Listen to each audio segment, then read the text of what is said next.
I am Chloe, 33 years old and a forensic accountant who tracks hidden money for a living. You would think my family would know better than to try and scam me. At our Thanksgiving dinner, my sister raised her crystal glass and bragged to the entire table that she and her husband were flipping the family downtown condo for an easy profit. My parents beamed with pride. I just smiled and took a slow sip of my wine. She did not know I had quietly bought that exact condo directly from the bank 7 years ago. And she certainly did not know I was about to let her husband admit to federal wire fraud in front of everyone. Before I continue this story, let me know where you are watching from in the comments below. Hit like and subscribe if you have ever had to outsmart a toxic family member to protect what is yours. Growing up in the affluent suburbs of Chicago, appearances were the only currency my parents, Richard and Vivian, truly valued.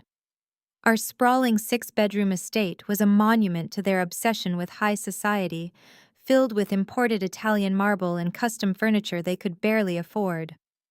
Behind the heavy oak doors, the reality was a toxic hierarchy where my older sister Brooke reigned supreme. At 35, Brooke was the golden child, a woman who was celebrated simply for existing. She recently married Marcus, a charismatic African-American man who dresses in tailored Italian suits and speaks exclusively in startup buzzwords. He calls himself a real estate and crypto investor, but I have audited enough corporate fraudsters to recognize a con artist when I see one. This year, my parents outsourced the entire Thanksgiving dinner to a high-end catering company. The dining room air was thick with the smell of roasted turkey, truffle, mashed potatoes, and the suffocating weight of fake pleasantries. I sat near the end of the long mahogany table, wearing a simple but sharp blazer, quietly eating my meal, while the rest of the family fawned over Brooke and Marcus. They had recently returned from what they called a business trip in Dubai, and my mother was hanging on to their every word as if they had just cured a major disease. Brooke sat at the center of the table, adjusting the strap of her silk designer dress. She picked up her silver spoon and tapped it lightly against her baccarat crystal wine glass. The sharp, clear ringing sound instantly silenced the room. My parents stopped talking and turned their undivided attention to their favorite daughter. Marcus leaned back in his chair, flashing a heavy gold watch that looked remarkably like a Rolex, though my trained eyes had already noted the slight imperfection in the sweep of the second hand. It was a rental, or a very good fake. "We have an incredible announcement to make." Brooke began, her voice dripping with that artificial sweetness she always used when she was about to center the universe around herself. "Marcus and I are taking our investment portfolio to the next level. As you all know, Marcus has been securing some massive crypto gains, and now we are expanding into high-end property development. We have officially decided to flip the family downtown condo to secure the seed money for Marcus's new real estate venture." My parents practically vibrated with joy. Richard beamed, clapping his hands together loudly. "That is brilliant, Marcus. Absolutely brilliant. Real estate is where the real generational wealth is built. I always knew you two would do something massive." Vivian clapped her hands together, her diamond rings clinking. "Oh, Brooke, I am so incredibly proud of you both. Taking the old family condo and turning it into a multi-million-dollar enterprise. That is exactly the kind of ambition this family needs." The downtown condo they were talking about was a beautiful two-bedroom unit in the heart of the city. What Brooke conveniently left out of her grand speech was that the condo had not belonged to the family for almost a decade. But I let them revel in their delusion for a few more minutes. I sliced a piece of turkey, my face completely neutral. As a forensic accountant, my entire career is built on patience. You never interrupt a liar when they are busy weaving their own trap. You just let them keep talking until they hand you the evidence you need. Marcus smiled smoothly, wrapping an arm around Brooke's chair. "Thank you, Richard. Vivian, it is all about synergy and aggressive capital allocation. The market is hot right now. We have already found a private buyer willing to pay significantly over market value. Once the sale clears, we are rolling that capital directly into a commercial development project. It is going to be a huge win for the family legacy." The table erupted into another round of applause and congratulations. It was a sickening display of blind validation. Then, the inevitable happened.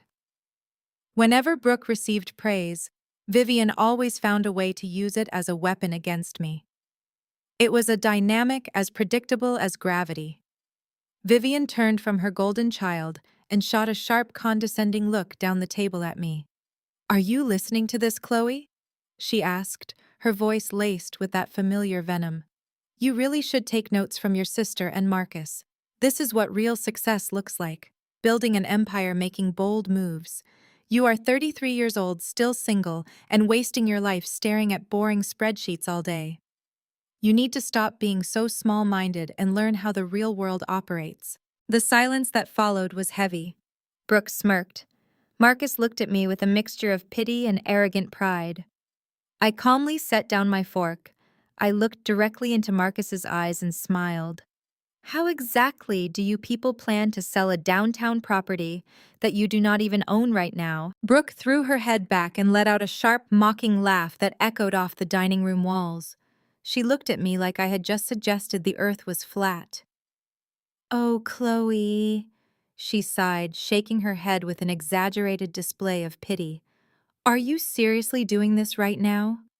You are so incredibly jealous of Marcus that you cannot even let us have 5 minutes to celebrate.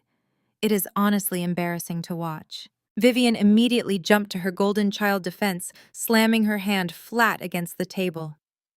"Chloe, stop this nonsense immediately.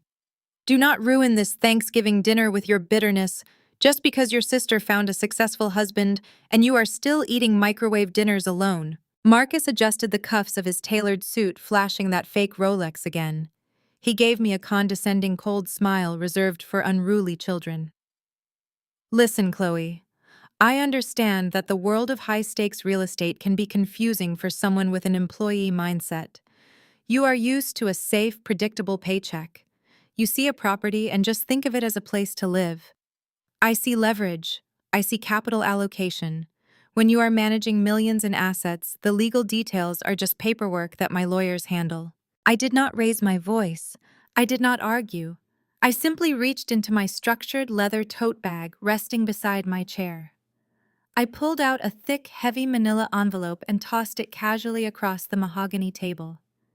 It slid right past the crystal gravy boat and stopped directly in front of my father plate. "Go ahead and look at the paperwork, Dad," I said, keeping my voice completely devoid of emotion. "Read it out loud for the real estate visionary sitting next to you." Richard stared at the envelope as if it were a live grenade. He wiped his hands on his linen napkin, picked up the envelope, and slowly unclasped it. He pulled out a crisp, official stack of documents. The very first page was a property deed bearing the seal of the county recorder. Beneath it were 7 consecutive years of property tax receipts, all stamped paid in full. "What is this?" Vivian asked, her voice losing its previous venom replaced by a sudden creeping anxiety. Richard's face drained of color. He looked from the documents to me, his mouth opening and closing silently. "I will explain it since Dad seems to have lost his voice," I said, leaning back in my chair. 7 years ago, while you two were busy hosting country club galas and pretending to be the wealthiest couple in the neighborhood, you were secretly drowning in debt. Richard made some terrible speculative investments that wiped out your liquid cash. The bank was initiating foreclosure proceedings on the downtown condo. You were terrified of the public humiliation. You begged me for help because Brooke was too busy spending your money on designer handbags to actually earn a living." Brooke's jaw dropped. "You are lying," she gasped, looking at our parents. "Tell her she is lying." Neither Richard nor Vivian said a word. The silence in the room was deafening. "I used early auditing bonuses to buy the condo outright, paying in cash to settle the debt with the bank and save your precious reputation." I continued, my voice sharp and precise. "I have maintained the property and paid every single cent of the property tax for the last 7 years. If Marcus was truly the brilliant investor he claims to be, a basic $10 public record search would have shown him exactly whose name is on that deed. It is my name. Only my name." Brooke turned ghostly pale. She stared at Marcus, who suddenly looked like he was having trouble swallowing. The arrogant posture completely vanished from his frame. "You do not own the condo, Brooke," I stated clearly, letting the reality sink into the room. "And neither does your husband. So I will ask again. How do you plan to sell a property that legally belongs to me? For a moment, nobody moved. The reality of the situation hit them like a freight train. Their entire narrative, their bragging their grand plans for Marcus' fake empire, had just been obliterated by a few sheets of paper. Then the true nature of my family revealed itself. The shock vanished instantly, replaced by shameless entitlement. Vivian recovered first. She smoothed her skirt and forced a bright, desperate smile. "Well, this is actually perfect news," she said, clapping her hands together as if I had just announced a promotion. "Chloe, you are such a smart girl for keeping the property safe all these years. You essentially held it in trust for the family, and now the family needs it." I stared at her, genuinely amazed by the audacity. "Held it in trust? I bought it with my own money." Richard slammed his fist on the table, his earlier embarrassment transforming into aggressive demands. "Do not talk back to your mother, Chloe. You have no need for a downtown condo. You live alone. You work all day. Marcus is a married man trying to build a business empire for your sister. He needs that capital right now to close a massive deal." Brooke quickly regained her footing, her eyes narrowing as she glared at me across the table. "Exactly," she sneered. "You are just being selfish. We are family, Chloe. You are supposed to support us.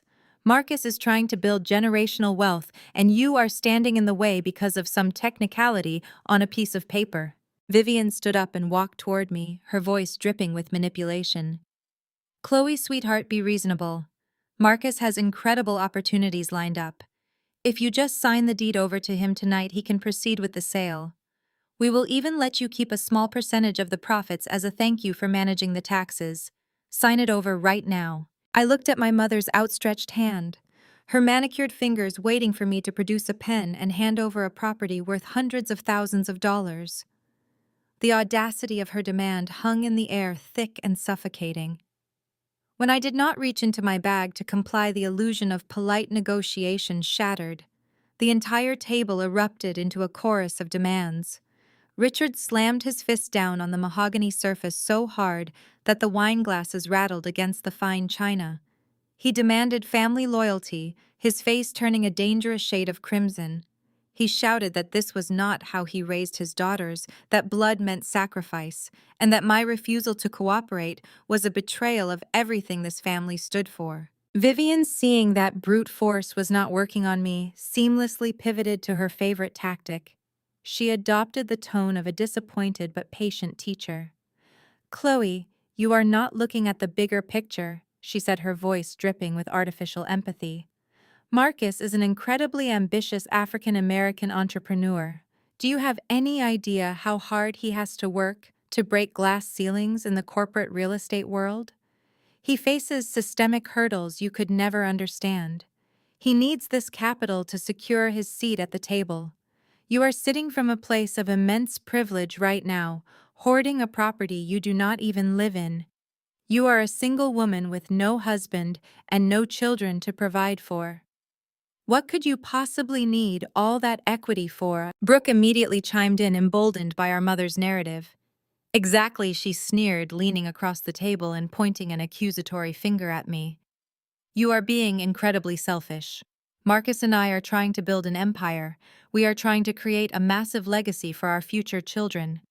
You are just being petty because no man has ever chosen you to build a life with.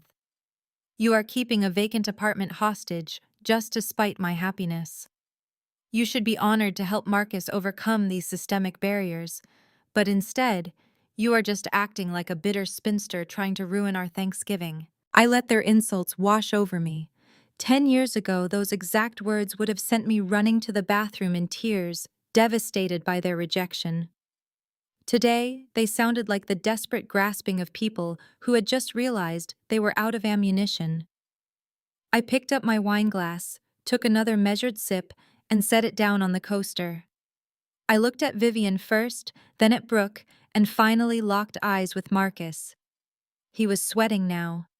The confident, smooth-talking investor was gone, replaced by a man who looked like he was standing on the gallows. "I am a forensic accountant," I said, my voice cutting through the dining room like a scalpel.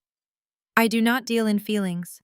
I do not deal in familial obligations, and I certainly do not deal in fake talking points designed to guilt-trip me into funding a delusion. My entire career is built on tracking hidden assets, exposing corporate fraud, and dismantling bad investments. I spend 40 hours a week tearing apart shell companies and finding exactly where the money actually goes. And Marcus, you are the textbook definition of a bad investment. You do not need my capital to break glass ceilings. You want my capital to fund a lifestyle you cannot afford. Richard opened his mouth to yell again, but I held up a single finger, silencing him immediately. Do not talk to me about family loyalty, Dad. I continued, my gaze never leaving Marcus. Family loyalty is what prompted me to empty my savings 7 years ago to save you from public humiliation and financial ruin. I paid off your debts. I took on the burden of this property. I did the math, I balanced the ledgers, and I legally secured this asset. I did not do it so you could hand it over to a man who wears a rented watch and speaks in empty business buzzwords. Vivian gasped, clutching her chest as if she had been struck. How dare you speak to your brother-in-law that way? She shrieked, her eyes wide with fury.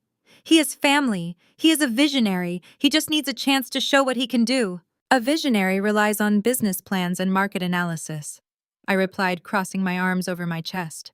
A con artist relies on his mother-in-law to guilt-trip his sister-in-law into signing over a deed at the Thanksgiving dinner table. I am not signing anything tonight. I am not signing anything tomorrow. I am never signing over a single brick of my property to you, Marcus, or anyone else. Not now, not ever. The bank recognizes my name, the county recognizes my name, and the law recognizes my name. You have absolutely nothing at all. For a few seconds, the only sound in the room was the ambient hum of the central heating system. Brooke looked like she might launch herself across the table at me. Richard was breathing heavily, his hands balled into fists. Vivian looked defeated, her manipulation tactics having bounced harmlessly off my armor. But it was Marcus who finally broke under the pressure. The charismatic, untouchable facade crumbled completely. The sophisticated charm he had used to entrance my parents evaporated, leaving behind a terrified, desperate man. He stood up so fast that his heavy wooden dining chair tipped backward and crashed against the hardwood floor. He ignored it. He slammed both of his hands onto the table, leaning toward me with wild, bloodshot eyes. His chest heaved as he struggled to draw breath. When he finally spoke, his voice was no longer smooth or confident. It cracked high and hysterical, echoing with pure, unadulterated panic. "You have to sign it!" he screamed. "I already sold the condo to buyers."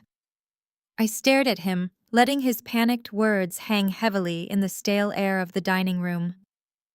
"Sold it. You cannot sell something that does not belong to you, Marcus." He ran a shaking hand over his face, sweat suddenly beading on his forehead despite the cool climate control of the house. The fake Rolex on his wrist caught the light as he gripped the edge of the table. I represented myself as the legal owner. He stammered, his polished startup vocabulary entirely abandoned in the face of his own ruin. I drafted the preliminary paperwork. I told the private buyer I had full authorization to liquidate the family asset. They wired a $100,000 non-refundable deposit to my holding account yesterday morning. The closing is supposed to be next week. The dining room went deathly still. Even Brooke stopped glaring at me. Her jaw went slack, her eyes widening as she turned slowly to look at her husband. A $100,000 deposit. He had actually taken the money. My mind immediately went to work calculating the sheer audacity of his scam. He had accepted a massive cash transfer based on a complete fabrication, likely using fraudulent disclosure forms and forged signatures to bypass the initial banking security checks. Vivian let out a strangled gasp, clutching the edge of the table as if the floor had suddenly dropped out from underneath her. Richard turned chalky white, the angry crimson flush draining rapidly from his cheeks. For a brief second, I actually thought they might finally see Marcus for the criminal he was. I thought they would throw him out of their house for jeopardizing their precious reputation and bringing a massive legal liability right to their doorstep. Instead, they turned their collective panic entirely onto me. "Chloe, you have to fix this. Vivian cried out, her voice pitching into a hysterical whine that grated against my ears. You have to sign the deed over right now. If that buyer finds out Marcus does not own the condo, they will demand their money back. They could sue him. They could sue us. Think of the scandal. It is just an innocent misunderstanding, Richard barked, scrambling out of his chair to point a trembling finger at my face. Marcus was just eager to get his business off the ground. He was being proactive in a highly competitive market. You are family, Chloe. You are going to sign those papers tonight and save your brother-in-law from this mess. We will not let you ruin his life over a technicality. Brooke began to sob loudly, throwing her arms around Marcus's neck like he was a martyr. Please, Chloe, you cannot let them do this to him. We already spent some of the deposit on the new business licenses and the venue deposit for the Wealth Gala we are hosting next week. We cannot give the money back. It is gone. I looked at the four of them, a perfect portrait of suburban delusion. They were perfectly willing to let me lose a property I had paid for with my own hard-earned cash just to cover up a blatant crime. They wanted me to fall on my sword so they could keep playing house in high society. I stood up slowly, my chair scraping loudly against the hardwood floor. I reached for my tailored wool coat, draped over the back of my seat, and slipped it on, adjusting the collar with meticulous care. I picked up my structured designer tote bag, making absolutely sure the deed and the tax receipts were safely tucked inside the zippered compartment. I did not raise my voice. I did not shed a single tear. I just looked directly into Marcus's terrified, bloodshot eyes. Let me explain something to you, Marcus, I said, keeping my tone as professional and detached as if I were delivering an audit report to a corporate board of directors. When you misrepresent yourself as the owner of a property, draft fraudulent documents, and convince an investor to send you money that is not an innocent misunderstanding, it is an intentional scam. And when you accept a six-figure wire transfer across state lines into a holding account for an asset you do not legally possess, that escalates the situation entirely. That is a federal crime. It is called wire fraud.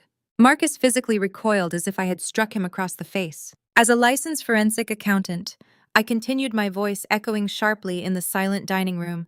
I am legally obligated to report financial crimes. If you think I am going to sign my name on a fraudulent property transfer and make myself an accessory to your federal wire fraud, you are completely out of your mind. I suggest you find a very good defense attorney immediately, because you are going to need one when that buyer realizes they have been scammed and goes straight to the authorities. The penalties for wire fraud carry up to 20 years in federal prison. I turned on my heel and walked toward the grand entryway of the house. The shouting erupted instantly behind me. Richard bellowed my name, commanding me to come back and sit down. Vivian wailed about the family reputation being destroyed and how I was a traitor. Brooke screamed that I was a monster who hated seeing her happy and wanted to destroy her future children. I ignored all of it. I pulled open the heavy oak front door and stepped out. The freezing Chicago wind hit my face instantly, a sharp and welcome contrast to the suffocating heat of my parents' dining room. The icy air cleared my lungs as I walked briskly down the sweeping driveway toward my car. My heels clicked sharply against the freezing pavement.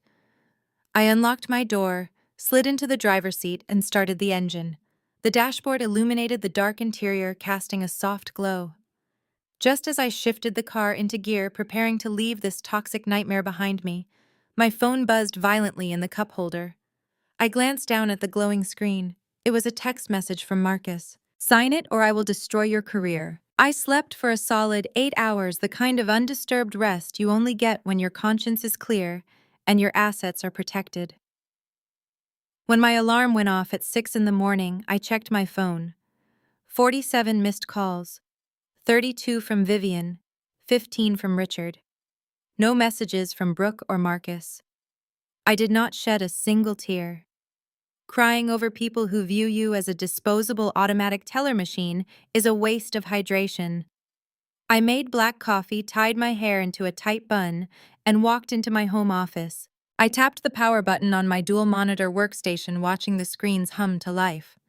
As a forensic accountant, my brain operates in spreadsheets, public registry databases, and complex audit trails. I do not rely on gossip or intuition. I rely on verifiable data because people lie without hesitation, but numbers never do. I opened my primary investigative software, a proprietary database that aggregates state corporate filings, uniform commercial code financing statements, and civil court dockets. If Marcus was the high-rolling real estate tycoon he claimed to be, he would leave a massive digital footprint. I typed his legal name into the search bar, pressed enter, and waited for the truth to load. The results populated instantly across my right monitor, a chaotic mess of red flags and financial warning signs. I spent the next 3 hours dissecting the pathetic illusion of my brother-in-law. The web of shell companies he had constructed was almost laughably amateurish. He had registered 6 different limited liability companies across Delaware and Nevada, a classic move for someone trying to obscure their ownership and dodge state taxes. But he had used the exact same cheap registered agent service for all of them, and his personal cell phone number was boldly listed on the initial incorporation documents. I traced the capital flowing through these entities with surgical precision. There were no massive commercial developments. There were no lucrative crypto mining farms generating passive income. There was only a chaotic, desperate series of microloans, cash advances, and overlapping credit lines moving from one business account to another just to avoid daily overdraft fees. He was running a personal Ponzi scheme, constantly robbing Peter to pay Paul just to keep the lights on and the facade intact. I dug deeper, pulling up public civil judgment records and credit history alerts in Cook County. The grand illusion of his wealth began to disintegrate piece by piece before my eyes. That heavy gold watch he loved to flash at the dinner table to intimidate my father. I found a recurring monthly charge on his bank statement to a luxury accessory subscription service based down in Miami. His Rolex was a short-term rental, the sleek imported sports car he parked in my parents' driveway to impress the suburban neighbors. A quick search of the vehicle identification number through a national lien registry revealed it was heavily leased, and the financing company had filed a repossession notice just last week because he was 3 full months behind on his astronomical payments.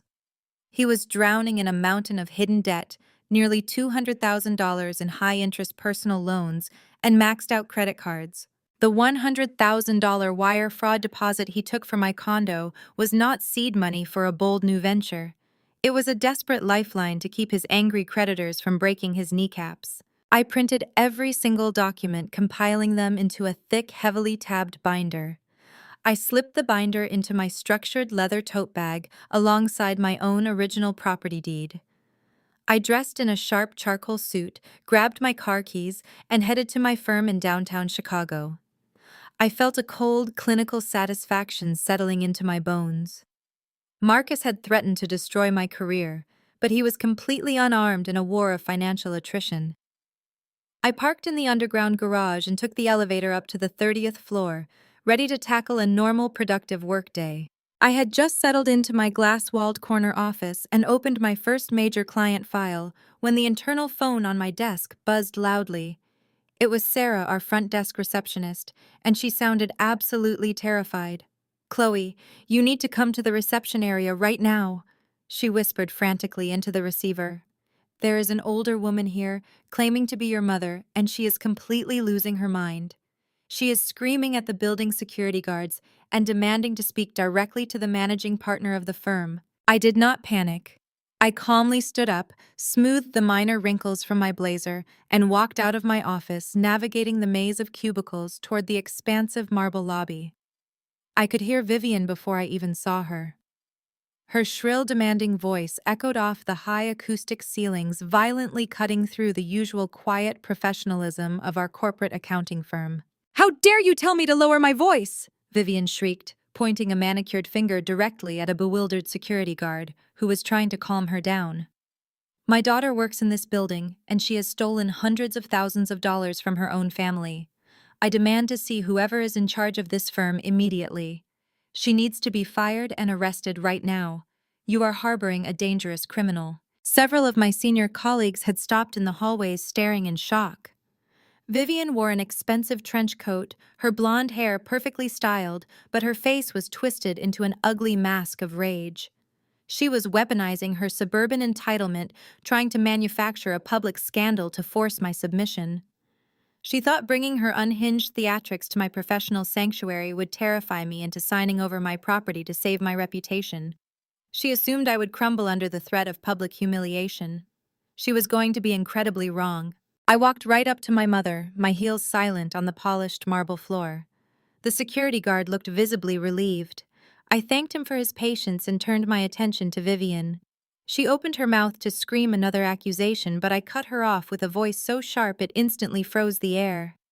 If you want to discuss family finances, Mom, we will do it in private. If you scream one more word in this lobby, I will have security arrest you for public disturbance. She snapped her mouth shut, her eyes darting around at my senior colleagues, who were watching the spectacle. The threat of a police escort pierced her thick suburban entitlement. I gestured toward a soundproof glass conference room just off the main lobby.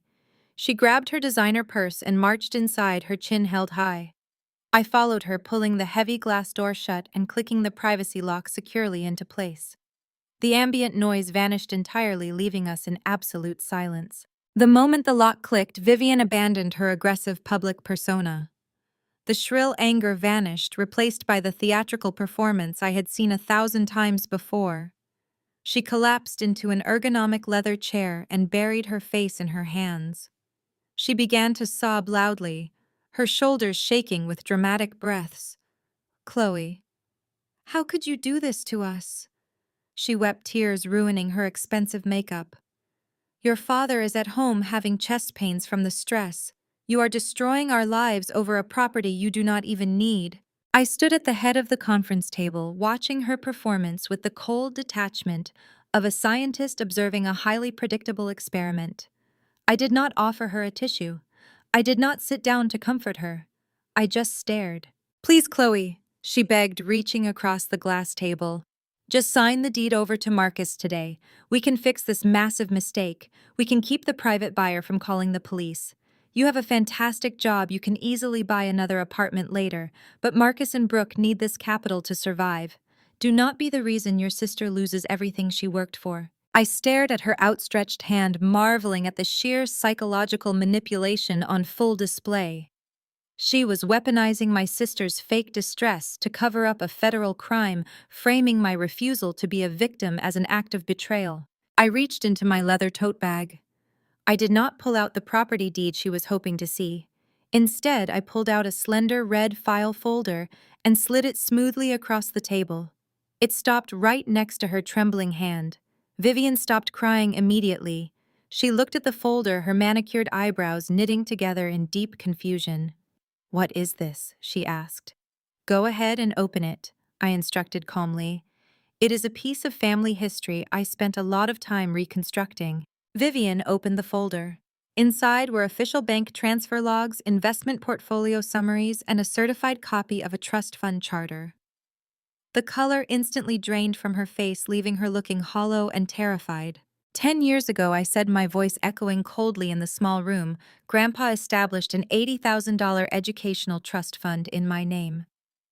It was strictly designated for my college tuition and basic living expenses. He made you and Dad the legal custodians of that account until I turned 25. I never saw a single penny of that money. You told me the market crashed. You told me I had to take out massive student loans and work night shifts at a diner just to pay for my degree. Vivian could not look at me. Her eyes remained glued to the highlighted banking records. But numbers never lie. "Mom," I continued, stepping closer to the table to loom over her. "I tracked every single withdrawal you and Dad made from that trust. You deliberately drained my college fund. You took $40,000 to pay off credit card debt Brooke accumulated in Europe. Dad took the remaining $40,000 to cover margin calls on his failed stock bets. You stole my future to fund my sister's luxury vacations." Vivian opened her mouth to speak. The undeniable proof of her financial betrayal was staring her down. "You let me drown in student debt while Brooke bragged about her designer wardrobe," I said, bringing my face level with hers. So when the bank was about to foreclose on your precious downtown condo 7 years ago, and I stepped in with my cash to save you from public ruin, that was not an act of charity. I did not buy that property to hold it in trust for Marcus or Brooke. That condo was my legal restitution for the $80,000 you stole from me. You owe me everything. I owe you absolutely nothing but my silence. And you are only getting that silence if you walk out right now. The fake tears were completely gone. The victim routine evaporated into thin air. Vivian looked at me and the mask completely fell away. Her eyes narrowed into slits of pure unadulterated hatred. She slowly closed the red folder and pushed her chair back. She stood up, smoothing the front of her expensive trench coat, her jaw clenched tight. She walked toward the heavy glass door, her heels clicking sharply against the floor. Before she opened it, she turned back to face me, her voice trembling with absolute fury. "You think you are so smart with your little spreadsheets and legal threats?" She hissed, her face contorted with dark rage. "But you are going to pay for this, Chloe. You are going to pay dearly for treating your family like common criminals. We will make sure you lose everything." She yanked the door open and stormed out of the lobby, leaving a trail of destructive promises in her wake. The glass door swung shut. I watched Vivian march through the lobby and disappear. She underestimated my capacity for compartmentalization. I walked back to my desk and spent the day finalizing a complex audit. I simply did my job. Narcissists do not retreat when confronted with the truth. They change the battlefield, twisting the narrative until they are the victims. I expected a smear campaign. I just did not expect the theatrical magnitude of what my sister was about to unleash. At exactly 6 in the evening, my phone began to vibrate continuously. It was a torrential downpour of alerts. Text messages, Facebook tags, and direct Instagram mentions flooded my screen so fast the device froze. I picked it up and tapped the first notification. It was a video posted simultaneously across all of Brooke's social media platforms. The production value was almost comical. Brooke sat on her plush designer sofa wearing a muted beige sweater that made her look unusually fragile. Her makeup was done to perfection, emphasizing the redness around her eyes, as if she had been crying for hours. Marcus sat beside her, holding her hand tightly. I hit play and listened to the performance of a lifetime. "I never thought I would have to make a video like this," Brooke began, her voice trembling with manufactured grief. "But Marcus and I are facing an unimaginable nightmare, and we need our community right now. Marcus has been working day and night to build a real estate business to support our growing family." And yes, I said growing. Brooke placed a trembling hand over her perfectly flat stomach. "We just found out we are expecting our first child." She paused, letting the fake tears spill over her eyelashes. "But instead of celebrating, we are terrified. My own sister Chloe is trying to destroy us. She is a wealthy, corporate-obsessed accountant who cares more about spreadsheets than human beings.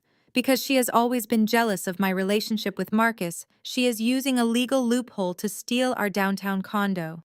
She is literally trying to evict a pregnant woman and her hardworking husband onto the freezing streets right before the holidays. We put our life savings into that home, and she is ripping it away just to spite my happiness." I watched the video twice just to catch every lie. Brooke did not mention the wire fraud. She did not mention the shell companies. She erased the fact that I bought the condo with my own cash to save our parents from bankruptcy. She painted me as a bitter, lonely spinster actively throwing a pregnant woman out into the snow. The narrative was designed for maximum emotional impact, and the suburban echo chamber swallowed it whole. The comments section under the video was an absolute war zone. People I had not spoken to in a decade were suddenly experts on my moral failings. My Aunt Susan commented that I was a disgrace to the family name and deserved to die alone. Cousins who had happily attended Marcus's lavish parties called me a sociopath. Random high school acquaintances and local country club wives tagged me, flooding my notifications with vitriol. I received paragraphs of aggressive abuse calling me a monster, telling me I should be ashamed of my wealth, and threatening to expose my cruelty to the entire city. A normal person might have panicked under the weight of this harassment. A normal person might have desperately tried to defend themselves online with logic. But engaging with a coordinated smear campaign only gives it oxygen. I am a professional auditor. I deal only in hard evidence. So I took a deep breath, opened my screen capture software, and went to work. I captured high-resolution screenshots of Brooke's video timestamps and every defamatory comment from my family members. I recorded every hateful text message, carefully logging the phone numbers associated with each threat. I organized everything into a secure encrypted folder on my personal cloud drive.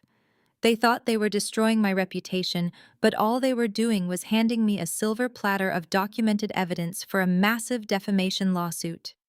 I spent 3 hours cataloging the abuse, creating a flawless digital paper trail. By the time I finished, it was past 9 at night.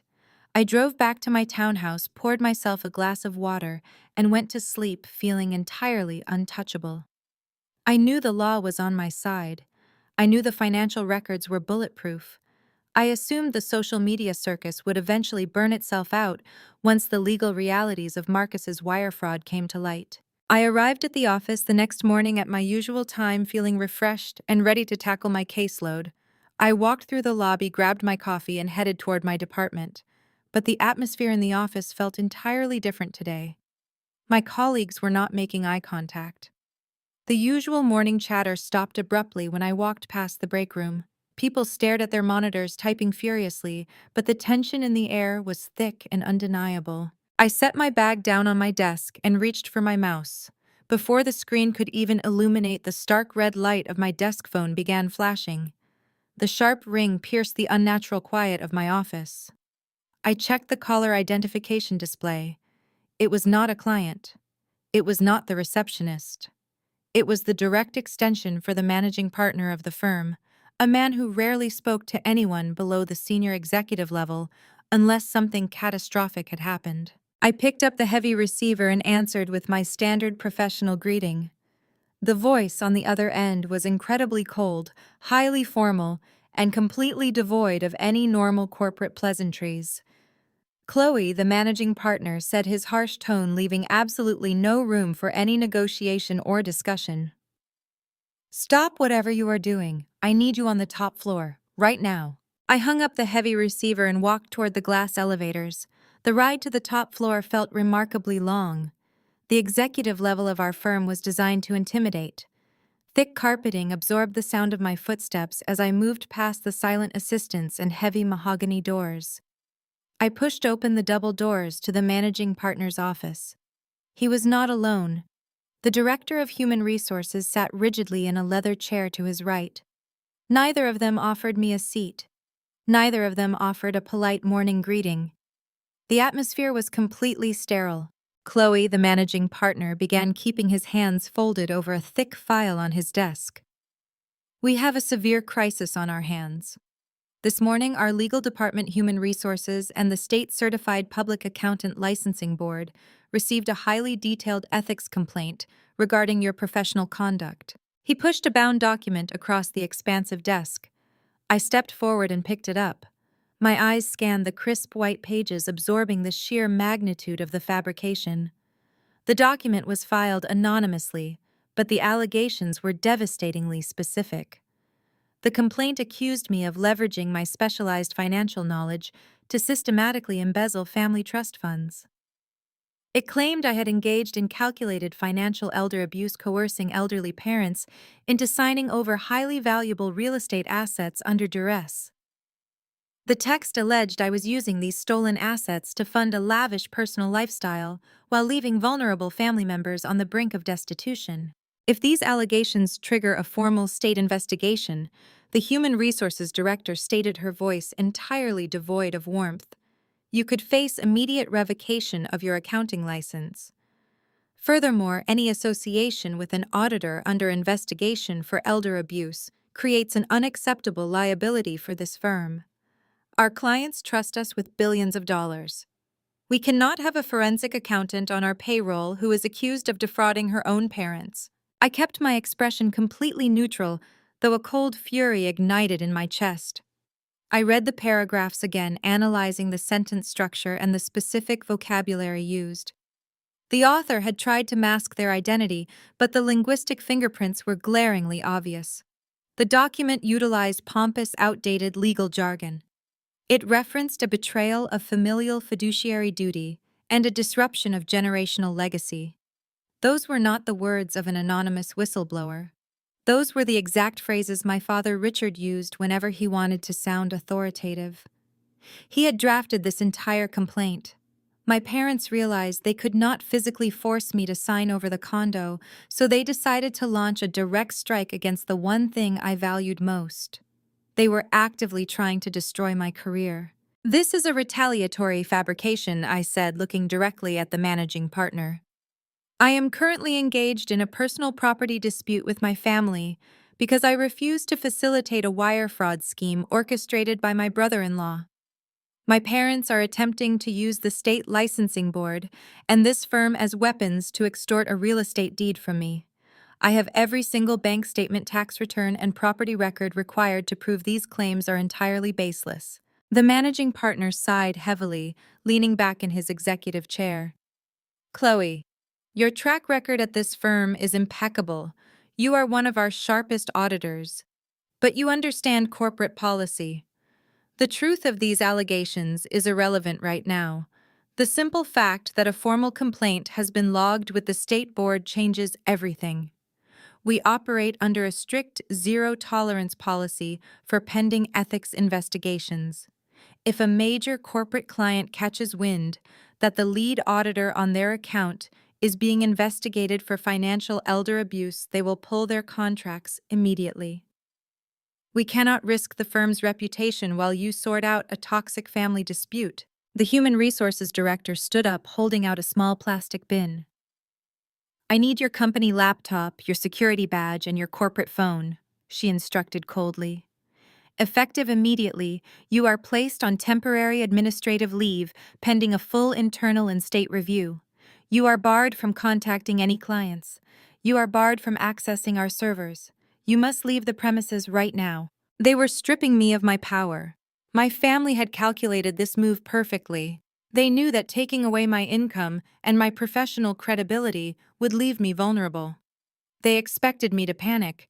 They expected me to break down in this office, beg for my job, and ultimately surrender the condo to make the nightmare go away. They wanted to force me into a corner where signing that deed was my only option for survival. I did not panic. I reached into my bag and pulled out my corporate laptop, setting it gently into the plastic bin. I unclipped my security badge from my lapel and dropped it next to the computer. I handed over the company phone without a single word of protest. I understood the corporate machine better than anyone. Fighting the protocol would only make me look guilty and unstable. "I will cooperate fully with the review board," I said, my voice steady and unwavering. "And when I present my documentation, this anonymous complaint will be dismissed as malicious defamation. I expect to be reinstated the moment my name is cleared." I turned and walked out of the executive office, feeling the heavy gaze of the managing partner on my back. I took the elevator down to the lobby and stepped out into the freezing city streets. The morning rush hour was in full swing. People in suits hurried past me, clutching their coffee cups and heading to their secure, stable jobs. I stood on the sidewalk, entirely cut off from my professional life. My family thought they had won. They thought taking my job would bring me to my knees, but they made a massive miscalculation. By putting me on administrative leave, they did not make me powerless. They gave me 40 hours a week of completely uninterrupted free time. Time I was going to use to legally and financially annihilate them. I did not go home and cry into a pint of ice cream.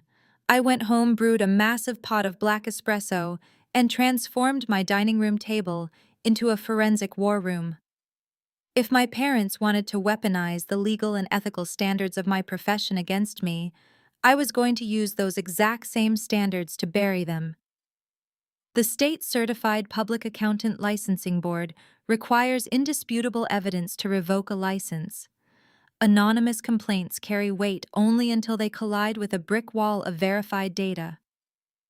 I had 24 hours to build that wall. I opened my personal fireproof safe and extracted every physical document related to my finances over the past decade. I powered up my laptop and accessed my encrypted digital archives. I did not just gather the property deed. That was too simple.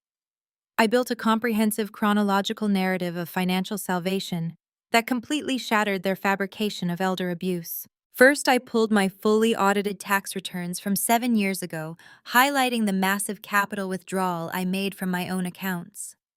Next, I retrieved the original bank transfer logs. These were not just standard receipts. They included the exact routing numbers, showing my personal funds moving directly to the bank that held the mortgage on my parents' downtown condo, stopping the foreclosure in its tracks. I printed the original settlement agreement with the bank, which explicitly named me as the sole buyer acting to clear Richard and Vivian's defaulted debt. I even dug up the email correspondence between me and my father from that exact week, where he practically begged me to save them from the social embarrassment of a public eviction. To counter the specific claim that I was leaving them destitute while funding a lavish lifestyle, I compiled my current financial statements. I live in a modest townhouse. I drive a reliable, unassuming sedan. I save aggressively. My lifestyle is the absolute antithesis of embezzlement. I bound all of these documents together into a massive, meticulously indexed portfolio. I created an executive summary, a table of contents, and cross-referenced every single allegation in my father's anonymous complaint with the corresponding physical proof that dismantled it. By the time the sun came up the next morning, I had a bulletproof defense package that left absolutely no room for interpretation. At exactly 8 in the morning, I hired a bonded legal courier to hand-deliver the portfolio directly to the managing partner and the head of our firm's legal department. I did not ask for a meeting. I did not beg for my job back. I simply attached a single-page cover letter stating that the enclosed documents prove the ethics complaint was a malicious retaliatory fabrication, and I expected a full reinstatement by the end of the business day. I did not have to wait that long. At 1 in the afternoon, my phone rang. It was the head of the firm's legal department, a ruthless corporate litigator named David. David did not use the cold, sterile tone the managing partner had used the day before. He sounded genuinely astounded. "Chloe," he said, his voice carrying a mix of professional respect and absolute shock. "The legal team and the managing partner have just finished reviewing your portfolio. We ran your bank routing numbers and verified the county deed transfers with our own internal investigators. The documentation you provided is flawless. It completely exonerates you." "I know," I replied calmly. "Numbers do not lie." David cleared his throat. "The managing partner extends his deepest apologies for the abrupt action taken yesterday. Corporate policy tied our hands when the complaint hit the state board, but your evidence is so overwhelming that we have already forwarded a copy to the licensing authority with a strong recommendation for immediate dismissal. Your administrative leave is revoked. You are fully reinstated effective right now." I thanked him, but David was not finished. "Chloe, the level of malicious intent in this anonymous complaint is staggering. Whoever filed this was actively trying to destroy your livelihood with knowingly false information. The firm does not take kindly to being used as a weapon in a personal vendetta. The managing partner has authorized me to offer you the full resources of our legal department. If you want to pursue the individuals who filed this, we are prepared to draft a brutal cease and desist order today. Furthermore, we are willing to represent you in a massive defamation lawsuit against your parents. We will bury them in civil court." A slow, cold smile spread across my face. Having the weight of a top-tier corporate law firm swing behind me was a massive victory. My parents thought they had isolated me, but they had just handed me an army of high-powered litigators. I thanked David for the generous offer and told him to draft the cease and desist immediately. I wanted it delivered to my parents' suburban mansion by a process server so they would feel the legal consequences of their actions knocking directly on their front door. I hung up the phone, taking a deep breath of the quiet air in my living room. I had won the battle. My career was safe. My license was secure. My parents' attempt to ruin me had failed spectacularly. But as I sat there looking at the leftover financial documents scattered across my table, the feeling of victory began to fade, replaced by a sharp, gnawing realization. Clearing my name was defensive. It was just protecting what was already mine. If I wanted this war to end, I could not just play defense. I needed to go on the absolute offensive and rip the foundation out from under them. My mind shifted away from my parents and zeroed in entirely on Marcus. He was the catalyst for all of this. He was the one who had sparked this insane chain of events by promising my family a massive payout. He had confidently bragged at the Thanksgiving table about securing a $100,000 non-refundable wire transfer for my condo. I closed my eyes, running the scenario through my head.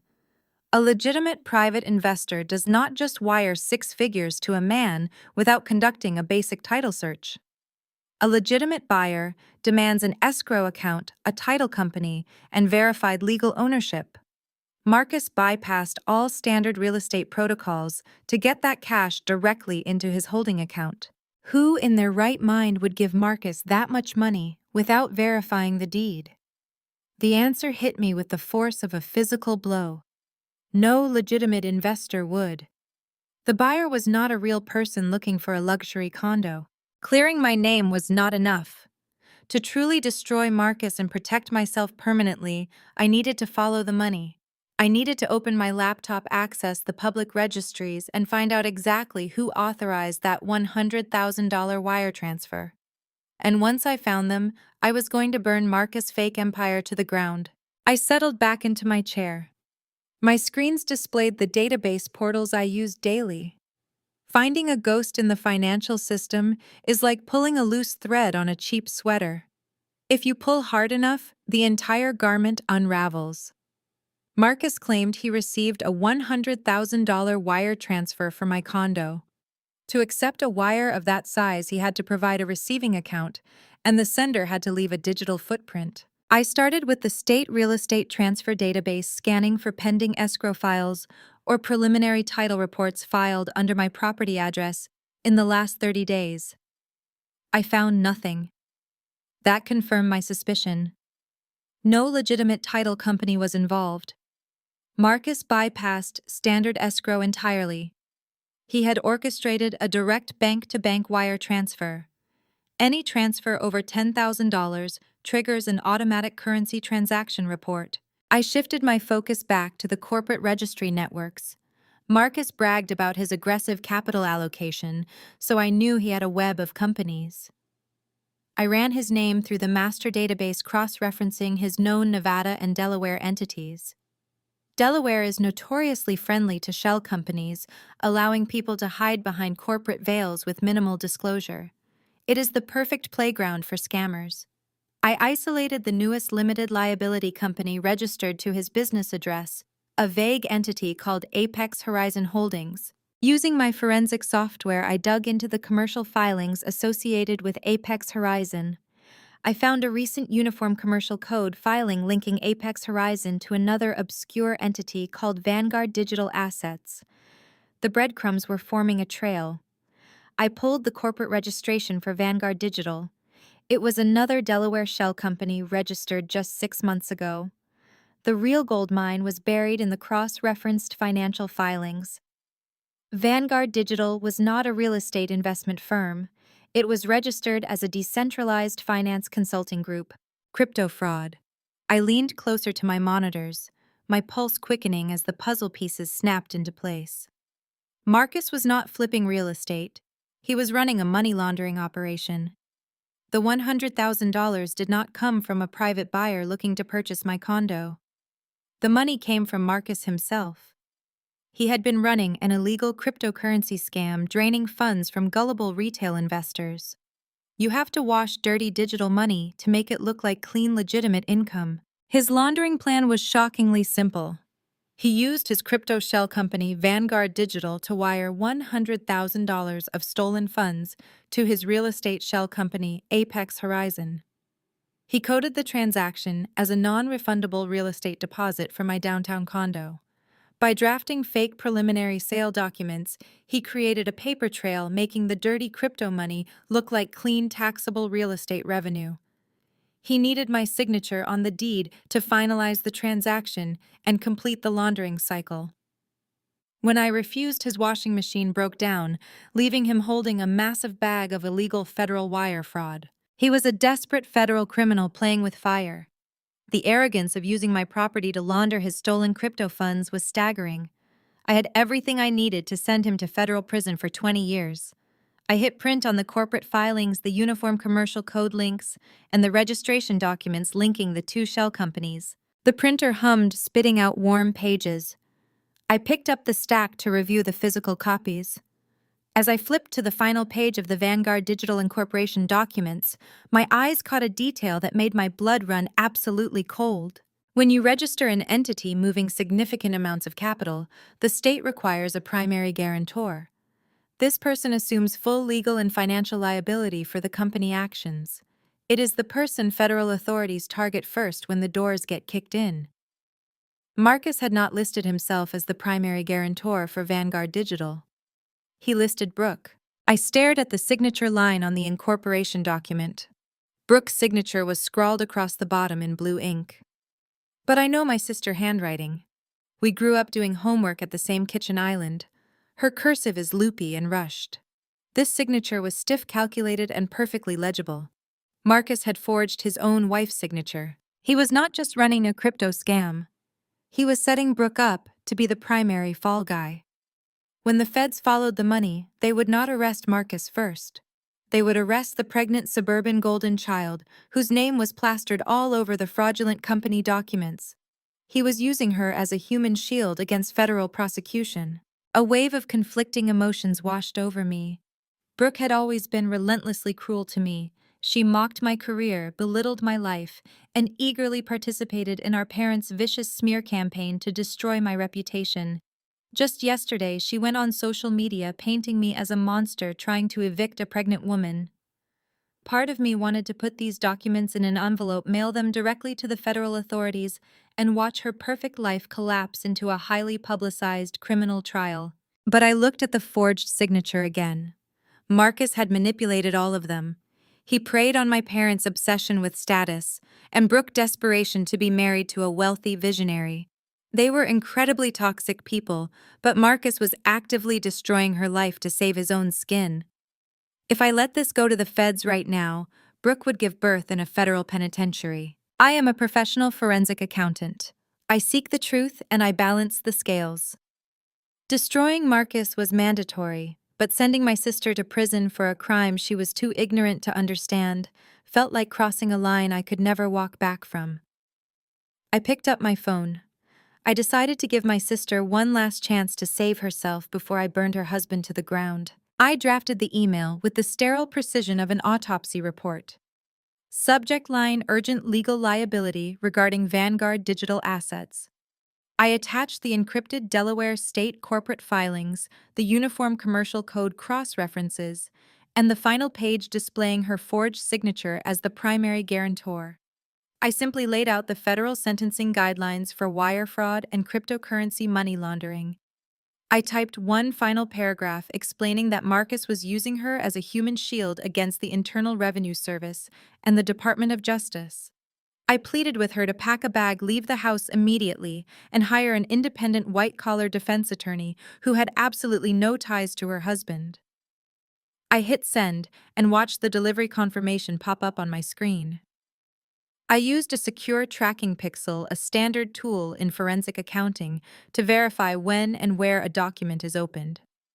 I sat back in my desk chair, sipping my lukewarm coffee, giving my sister the benefit of the doubt for the absolute last time in my life. 20 minutes later, my tracking software chimed sharply. The email had been opened. 2 minutes after that, the software pinged again. The email had been forwarded to an external address. She did not call a lawyer. She did not call me to ask for an explanation or to scream at me. My sister, hopelessly addicted to the illusion of high society wealth and completely brainwashed by the man who was actively destroying her, walked those documents straight to the architect of her ruin. She handed Marcus the exact blueprint of his own impending federal indictment. I sat in my quiet home office feeling a bizarre mixture of profound disappointment and total, absolute liberation. I had offered her a lifeline, and she tied it directly into a noose. My conscience was clear. My cell phone vibrated violently against the wooden surface of my desk. I glanced at the screen. It was an audio message from Marcus. He was not brave enough to call me directly and risk me recording a live conversation, but he was too arrogant to stay silent. I tapped the screen and pressed play. Chloe, his deep voice filtered through the speaker, dripping with artificial confidence. Brooke just showed me this ridiculous little spam email you put together. I have to say, your desperation is getting genuinely sad. You do not understand high-level corporate structuring or decentralized finance, and frankly, making up fake tax documents to scare your pregnant sister is a new low even for you. Stop projecting your miserable, lonely life onto our success. Do not ever contact my wife again. The words sounded exactly like his usual arrogant script. He was playing the role of the protective, wealthy husband shielding his family from a bitter, jealous spinster. But the audio profile told a completely different story. As an auditor, I am trained to look past the surface presentation and analyze the raw data underneath. I turned up the volume on my phone to the maximum level and listened to the voice note a second time, closing my eyes to focus entirely on the sound. He was trying to sound like the untouchable crypto visionary, but his breathing was remarkably shallow and erratic. I could hear the rapid, uneven hitch in his chest every time he paused between his carefully chosen sentences. He was breathing through his mouth, fighting for oxygen. I could hear the rhythmic, muted crunch of gravel beneath his feet. He was pacing back and forth furiously. Then in the final 3 seconds of the recording, I heard the heavy, distinctive slam of a car door closing, followed instantly by the roar of a high-performance engine turning over. Marcus had already left his suburban rental house. He was in full-blown fight-or-flight mode. He knew exactly what those Delaware filings meant. He knew I had successfully traced his stolen crypto funds through his phantom real estate shell company. But more importantly, Marcus was a con artist, which meant he thought like a criminal. He knew that digital copies of state documents could be aggressively disputed in a courtroom by a slick defense attorney. They could claim the PDFs were maliciously altered or digitally manipulated by a disgruntled family member. To a desperate financial criminal, digital evidence is only lethal if it can be backed up by the original physical source drives and the raw printed ledgers. He needed my primary hard drives. He needed the physical binders I had compiled. He needed to physically eradicate the source of the audit before I could hand it over to the authorities. He realized the only way to stop me from executing a fatal strike on his fake empire was to completely destroy my physical backup systems. I opened my smart home security application on my phone. I checked the status of my perimeter alarms, ensuring the reinforced deadbolts on my front and back doors were fully engaged. I lived in a modern, secure townhouse, but a desperate man facing 20 years in a federal penitentiary does not care about standard locks. He was coming to silence the audit the only way he knew how. I walked over to the large bay window in my living room and drew the heavy blackout curtains tightly shut, plunging the space into darkness. I methodically moved through the house, checking the window latches in the kitchen and the secondary lock on the sliding glass door leading to my small patio. My pulse remained steady. I did not feel fear. I felt the hyper-focused clarity of a professional preparing for the final phase of an investigation. Marcus thought he was dealing with a frightened suburban woman he could easily intimidate with brute force. He had no idea he was stepping into a highly controlled environment. I placed my physical binders into my heavy fireproof safe and spun the dial, locking away the paper trail that would guarantee his prison sentence. I kept my phone tightly in my right hand, ready to quickly dial. The final trap was now completely set. I went to sleep that night knowing Marcus would make a desperate move. Men facing federal prison do not sit quietly waiting for authorities to arrive. They lash out to destroy the evidence. I prepared for this exact scenario with the same meticulous attention to detail I applied to my corporate audits. I closed my eyes and drifted into a light tactical sleep, my phone face up on the nightstand. The digital clock rolled over to exactly 2 in the morning when the silence of my bedroom was violently shattered. My phone emitted a piercing, high-pitched synthetic siren immediately. The screen flashed a brilliant pulsing red. It was the absolute breach notification from my smart home security application. My eyes snapped open immediately. My heart rate elevated, but my breathing remained perfectly steady. I stayed completely flat against the mattress, reaching out a steady hand to silence the blaring alarm on my screen before the noise could carry. I tapped the master surveillance icon on my dashboard. My townhouse was not secured by a standard commercial alarm system. As a forensic accountant dealing with sensitive financial data, my home was fortified with extremely rigorous enterprise-grade security protocols. I had invested heavily in biometric access points, shatter-resistant laminated glass, and high-definition infrared cameras positioned at every entry vector. I swiped through the live video feeds, my thumb moving with practiced efficiency. The front porch was clear. The side alleyway was empty. I tapped on the rear patio camera and found exactly what I expected. There he was. Marcus stood on my back patio, illuminated in crisp black and white by the night vision sensors. He was dressed entirely in black, a dark hooded sweatshirt pulled tightly over his head, a dark mask obscuring his face. I did not need to see his facial features to identify him. I recognized his height, the broad span of his shoulders, and the distinctive, arrogant way he carried himself. In his right hand, he gripped a heavy, solid steel crowbar.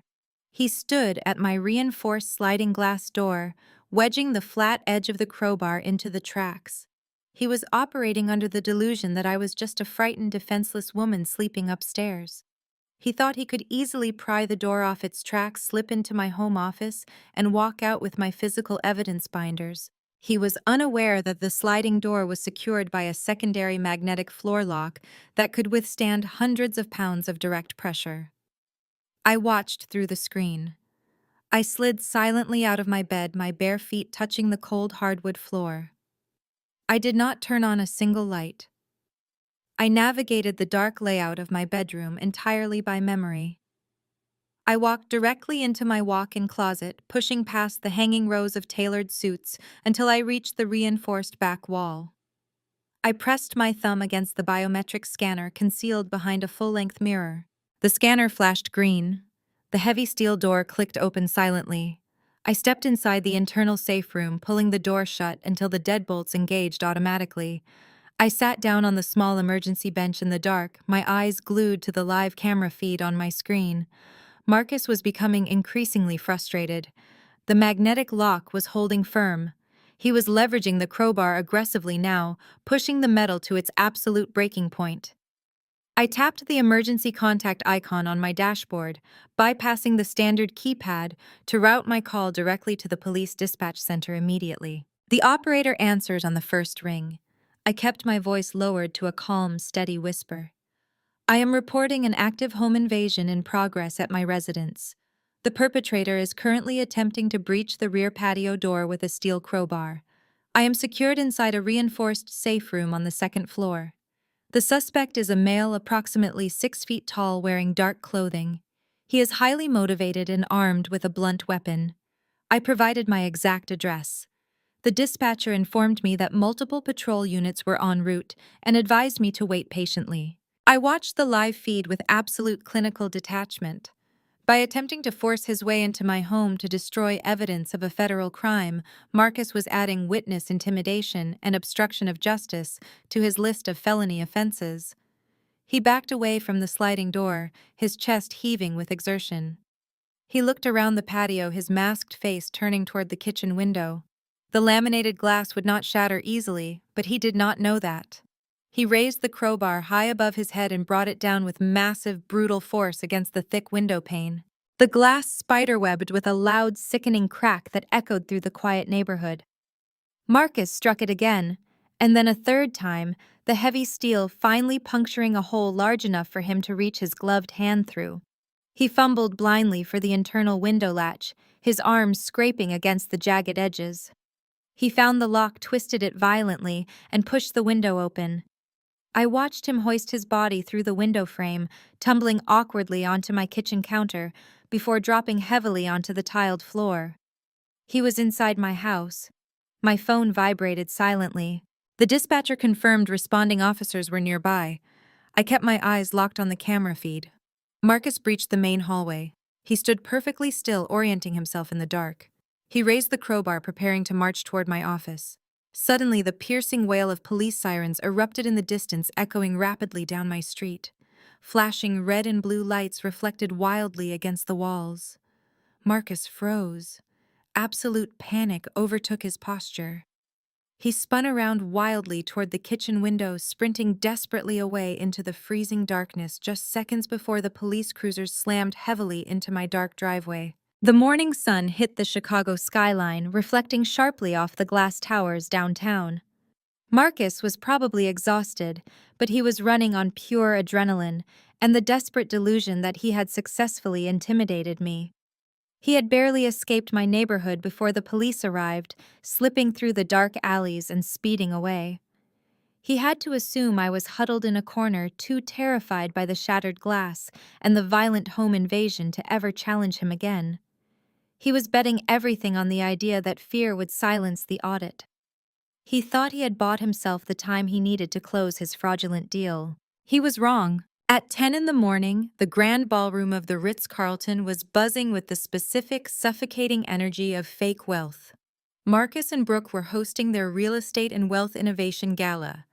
The event was essentially an elaborate trap designed to catch new investors and validate Marcus's imaginary empire. My parents, Richard and Vivian, were working the room like seasoned politicians. They had personally invited dozens of wealthy suburbanites, local business owners, and country club acquaintances. The room was draped in expensive floral arrangements, and waiters circulated with silver trays of champagne. Brooke stood near the entrance wearing a flowing designer maternity dress, strategically resting a hand on her perfectly flat stomach.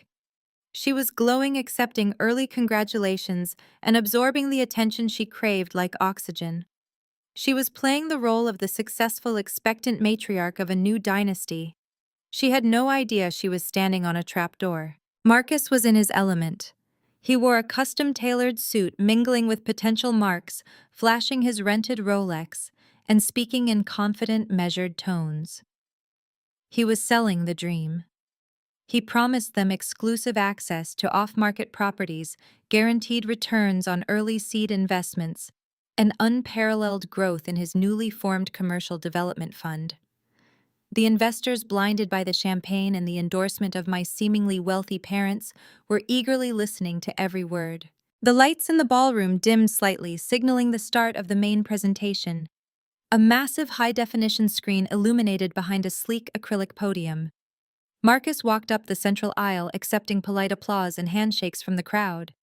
He took his place behind the podium, adjusting the microphone with practiced ease. "Thank you all for being here today," Marcus began, his voice projecting smoothly across the quiet room. "We are standing at the precipice of a massive shift in the real estate market. My team and I have spent the last years securing premium assets, leveraging innovative capital strategies, and building a portfolio that is designed to generate unprecedented generational wealth." My parents sat in the front row, beaming with pride. Vivian leaned over to whisper something to a wealthy neighbor, likely bragging about her visionary son-in-law. Our flagship project, Marcus, continued clicking a remote to bring up a sleek architectural rendering on the massive screen behind him, begins with the strategic liquidation of a prime downtown asset. This initial flip will provide the foundation for a multi-million-dollar commercial expansion. We have already secured the preliminary funding, and the market response has been absolutely overwhelming. He was smooth. I had to give him that. He was lying through his teeth, building a financial house of cards right in front of a room full of people and making it sound like an exclusive opportunity. He was minutes away from asking these people to hand over their money to fund a phantom enterprise. He clicked to the next slide, a chart showing projected returns that were mathematically impossible. "I want to talk to you today about partnership," he said, leaning over the podium. "I want to talk to you about joining us on the ground floor of something truly extraordinary." He never got to finish the sentence. At the very back of the grand ballroom, the heavy brass-handled double doors swung open with a resounding thud. The sudden noise cut through the polite silence of the room. Heads turned, conversations stopped. The waiters paused with their trays. I walked into the ballroom. I was not wearing a cocktail dress. I was not holding a glass of champagne. I was wearing a sharply tailored charcoal gray power suit.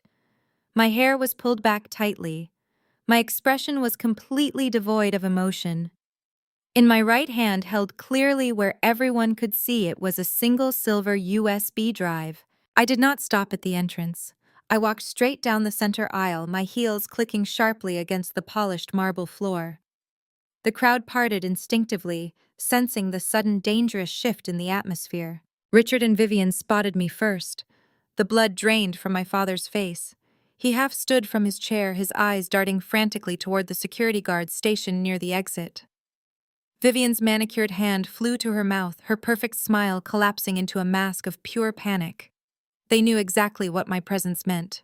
Brooke, standing near the front, let out a sharp gasp. She looked from me to Marcus, her eyes wide with sudden terror. The confident, expectant mother routine vanished instantly. Marcus froze behind the podium.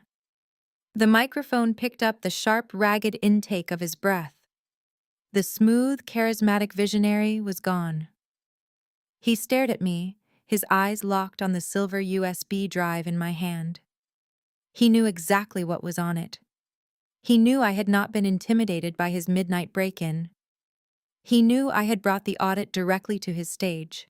I did not break eye contact with him as I walked past the front row of stunned investors. I did not acknowledge my parents. I walked directly past the podium, stepping around a cluster of floral arrangements, and headed straight for the audio-visual technician booth located just behind the presentation stage. The technician, a young guy in a black polo shirt, looked up in confusion as I pushed open the small door to the booth. "Excuse me, ma'am," he started to say. "You cannot be back here." I stepped inside the booth and firmly pulled the door shut behind me, engaging the heavy deadbolt with a loud click. "I am the keynote speaker," I said calmly, plugging the silver USB drive directly into the main presentation server, "and we are about to review the actual financials." The technician stared at me, hands hovering over the soundboard. He looked from my tailored suit to the heavy deadbolt I had just engaged, paralyzed by the hostile takeover of his workspace. I did not give him time to process the intrusion. I reached past him, my fingers flying across the complex digital interface. With a few rapid keystrokes, I bypassed the local directory and mapped my silver USB drive directly to the primary output channel. Through the soundproof glass of the booth, I had a tactical vantage point of the ballroom. The sudden lock click had finally registered with my parents. Richard was on his feet, his face a mask of purple fury. He was aggressively grabbing the arm of a hotel security manager, frantically pointing a shaking finger directly at the glass of my booth. Vivian was beside him, practically shoving the guards up the center aisle. They wanted me dragged out in handcuffs before I could utter a single syllable. But hotel security moves at the speed of liability, and I move at the speed of data. I watched two large guards in dark suits break into a jog, weaving through the bewildered investors seated at the banquet tables. They were 30 seconds away from reaching my door. It was more than enough time. On stage, Marcus was desperately trying to salvage his momentum. He had recovered from the initial shock of seeing me walk down the aisle, and was now doubling down on his charismatic facade. He gripped the edges of the acrylic podium, projecting his voice loudly to regain control of the room. As I was saying, he boomed, attempting a confident laugh. "True wealth generation requires vision. It requires the ability to see past minor disruptions and focus entirely on the massive vertical integration of our downtown assets. We are offering you a guaranteed ground floor entry into a multi-million-dollar commercial." I hit the override switch on the master control console. The massive high-definition screen behind Marcus went completely black. The sudden darkness swallowed his fake architectural renderings and mathematically impossible projected returns. The sudden visual void sucked the energy right out of his pitch. He stopped mid-sentence, turning around to look at the blank screen in confusion. He tapped his remote clicker twice, assuming it was a simple technical glitch. Nothing happened. He tapped it again, harder this time, a bead of sweat breaking out on his forehead. Down in the aisle, the two security guards reached the door of my booth. They grabbed the brass handle and pulled. The heavy deadbolt held firm. They banged their fists against the reinforced glass, shouting muffled demands for me to open the door immediately. The crowd of wealthy suburbanites and local investors turned their heads, their attention shifting from the confused man on stage to the commotion happening at the back of the room. The polished, elite atmosphere of the gala was rapidly disintegrating into a chaotic spectacle. The young audio-visual technician backed into the corner of the booth, holding his hands up in surrender. I ignored the guards pounding furiously on the glass behind me. I focused entirely on the audio mixing board. I located the master slider for the ballroom public address system. I pushed it all the way up, ensuring maximum volume across the dozens of surround sound speakers mounted in the ceiling above the crowd. I pulled the flexible gooseneck microphone toward my face. I did not need to shout. The amplification would do all the heavy lifting for me. I pressed the activation button. A sharp, piercing screech of audio feedback ripped through the ballroom, forcing several investors to cover their ears and instantly silencing the remaining murmurs in the crowd. When the feedback cleared, my voice boomed over the speakers, cold, crisp, and echoing with absolute authority. "Good morning, everyone," I said, my voice dropping over the crowd like a heavy winter chill. I apologize for the abrupt interruption to the scheduled programming. My name is Chloe. I am a licensed forensic accountant, and I specialize in dismantling corporate fraud. The man standing on the stage in front of you is my brother-in-law, Marcus. He has invited you here today to offer you an exclusive opportunity to invest in his commercial real estate expansion. Marcus gripped the podium so tightly his knuckles turned white. He stared up at my glass booth, sheer terror radiating from his eyes. He opened his mouth to speak, but I had already cut the power to his stage microphone. He was completely muted. Before anyone in this room writes a check, authorizes a wire transfer, or signs a non-disclosure agreement with this man. I continued, my voice steady and unwavering. I strongly advise you to direct your attention to the main screen. Marcus has promised you unprecedented generational wealth based on the liquidation of a prime downtown property. He claims this property is the foundation of his multi-million-dollar portfolio. As the sole legal owner of that exact property, I feel it is my professional and ethical obligation to show you the actual financial realities of his enterprise. I tapped the enter key on my laptop. The massive screen behind Marcus flared back to life, but it was no longer displaying sleek architectural models or upward trending graphs. It was displaying a high-resolution scan of my official property deed, clearly showing my name completely free of any liens or secondary owners. Next to the deed, I projected the Uniform Commercial Code filings for Marcus Shell Company Apex Horizon Holdings. I had highlighted the total asset valuation column in bright, undeniable yellow. The number was 0. The collective gasp from the audience was audible even through the soundproof glass of my booth. Dozens of wealthy investors, people who prided themselves on their business acumen, were suddenly staring at indisputable proof that they were sitting in a room with a con artist.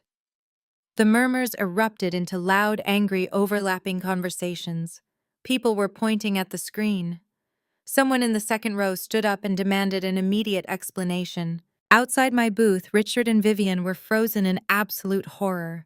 The security guards had stopped pounding on the door, turning around to look at the massive screen dominating the ballroom. They were no longer dealing with a disruptive guest. They were witnessing the live exposure of a massive financial crime. I leaned closer to the microphone, delivering the final fatal blow to his presentation. "What you are looking at is the anatomy of a scam," I announced smoothly over the rising chaos. "Marcus does not own a commercial real estate firm. He operates an empty shell company with 0 assets, 0 capital, and 0 legal rights to the properties he is currently trying to sell you. You are not ground floor investors. You are the marks in a desperate Ponzi scheme designed to pay off his massive personal debts." The ballroom exploded. Chairs scraped loudly against the marble floor as investors stood up en masse. The polite facade of the gala completely vanished. People were shouting, demanding their deposit checks back. Marcus was trapped behind the acrylic podium, shrinking under the harsh stage lights, watching his entire fake empire burn to ash in real time. I did not raise my voice over the escalating roar of the ballroom. I simply let the digital evidence do the screaming for me. With a precise keystroke, I transitioned the massive 20-foot screen to the next piece of my forensic arsenal. A cascade of Marcus' personal banking records flooded the display.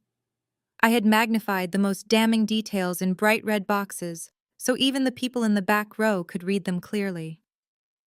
I deliberately highlighted the relentless series of overdraft bank fees, the desperate microloans taken out at predatory interest rates, and the explicit trail of cryptocurrency funds being washed through his decentralized finance shell company. The numbers painted a pathetic portrait of a man drowning in his own financial incompetence. The investors who had just been offered a ground floor opportunity stared at the undeniable proof that their visionary was essentially bankrupt. I pressed the spacebar again, advancing my presentation. An official court document replaced the banking ledgers. It was a formal eviction notice filed in Cook County just 2 weeks ago. The document clearly stated that Marcus and Brooke were 4 months behind on the rent for their suburban house. I spoke directly into the microphone, my voice slicing through the chaotic chatter. A man sitting up here promising you massive generational wealth is currently facing imminent eviction from a leased property because he cannot afford a basic monthly housing payment. He is not looking for business partners. He is looking for a bailout to keep a roof over his head. The wealthy friends my parents had invited, the elite country club members they had spent decades trying to impress, began to turn physically away from Richard and Vivian. Disgust washed over their faces. They realized they had been invited to this glamorous event not as esteemed guests, but as marks in a coordinated family shakedown. The social prestige my parents worshipped was evaporating in front of their eyes. Vivian buried her face in her hands, genuinely hiding from the intense, humiliating glare of her peers. I was not finished. I brought up the preliminary sales agreement Marcus had drafted to secure his $100,000 deposit. I placed it side by side with a verified copy of my actual property deed. He forged this signature to facilitate a massive illegal wire transfer, I announced smoothly. That single action constitutes a severe federal offense. Anyone who signs a partnership agreement with this man today will be immediately entangled in a federal money laundering investigation by tomorrow morning. The ballroom descended into absolute pandemonium. Investors in expensive suits abandoned all professional decorum. A man in the third row shouted that he had already written a $50,000 check and demanded someone tear it up immediately. The grand financial illusion was entirely dead, replaced by the frantic, chaotic scramble of panicked, wealthy people desperately trying to protect their own personal financial assets. Marcus backed away from the clear acrylic podium, looking like a cornered animal. His eyes darted wildly around the room, searching for a way out of the disaster he had built. He thought the financial exposure was the worst thing that could happen to him. He was about to learn how thorough a forensic accountant can truly be. I tapped my keyboard one final time, closing the financial spreadsheets and launching the video player. The 20-foot screen suddenly shifted from stark white documents to the eerie high-definition black and white green of infrared security footage. The timestamp in the bottom corner read 2 in the morning.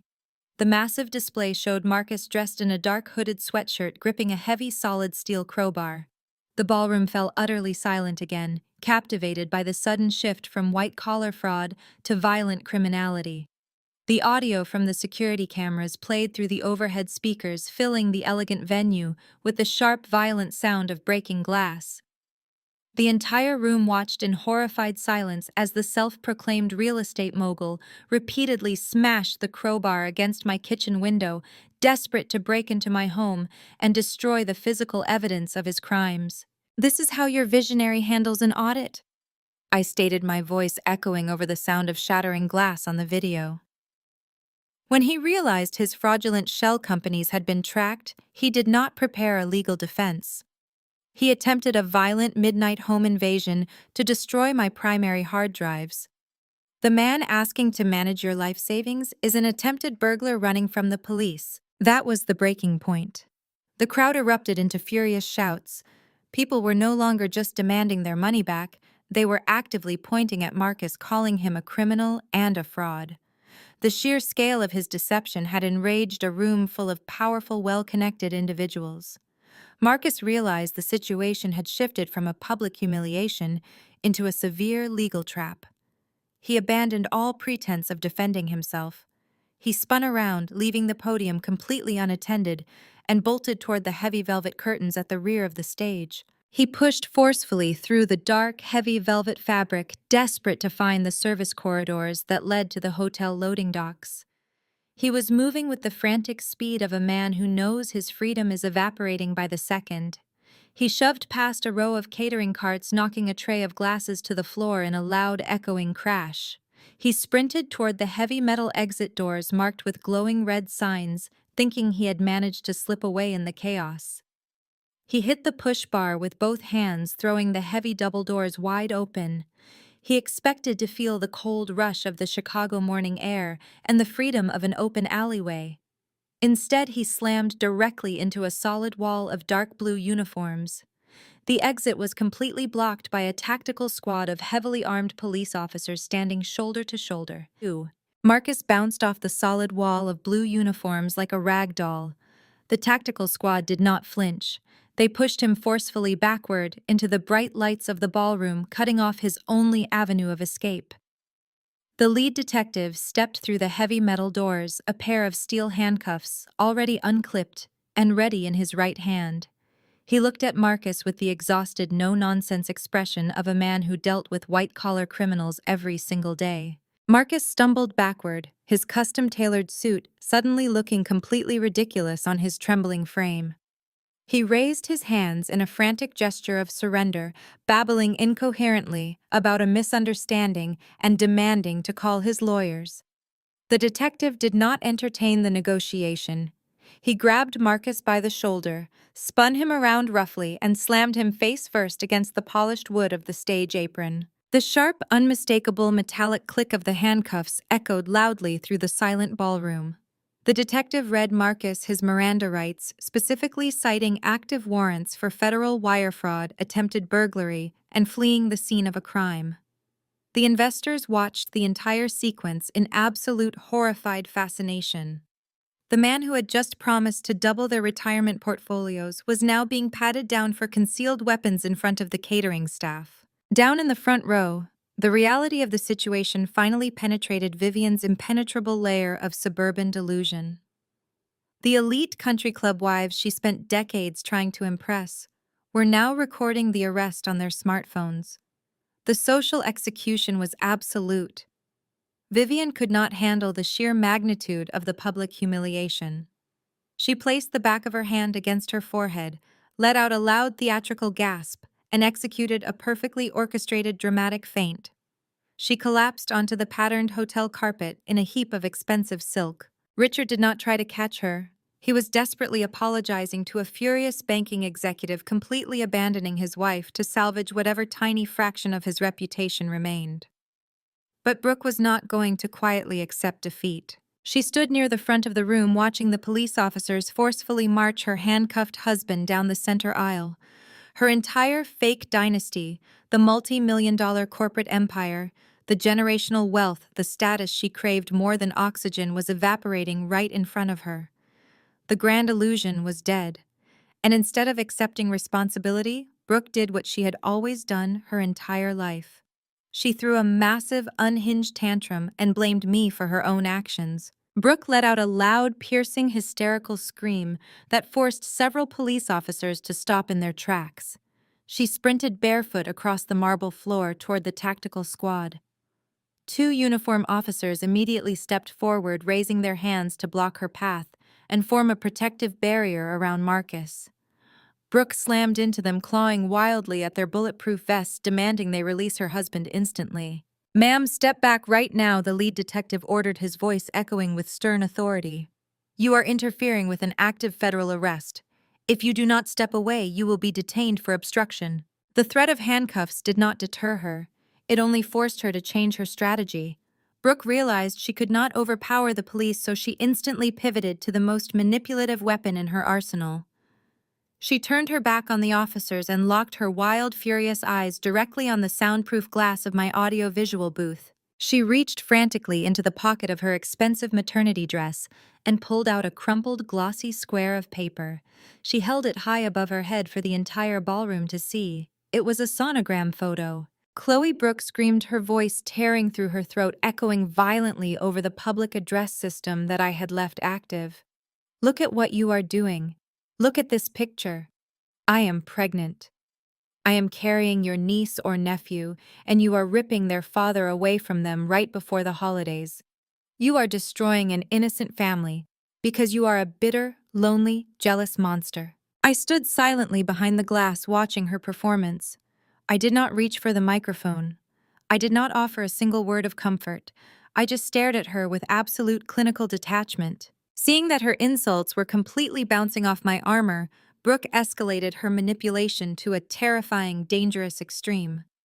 She began to hyperventilate deliberately, taking rapid, shallow gasps of air and clutching her chest as if she were suffering a sudden medical emergency. She stumbled backward, moving erratically toward the elevated platform of the presentation stage.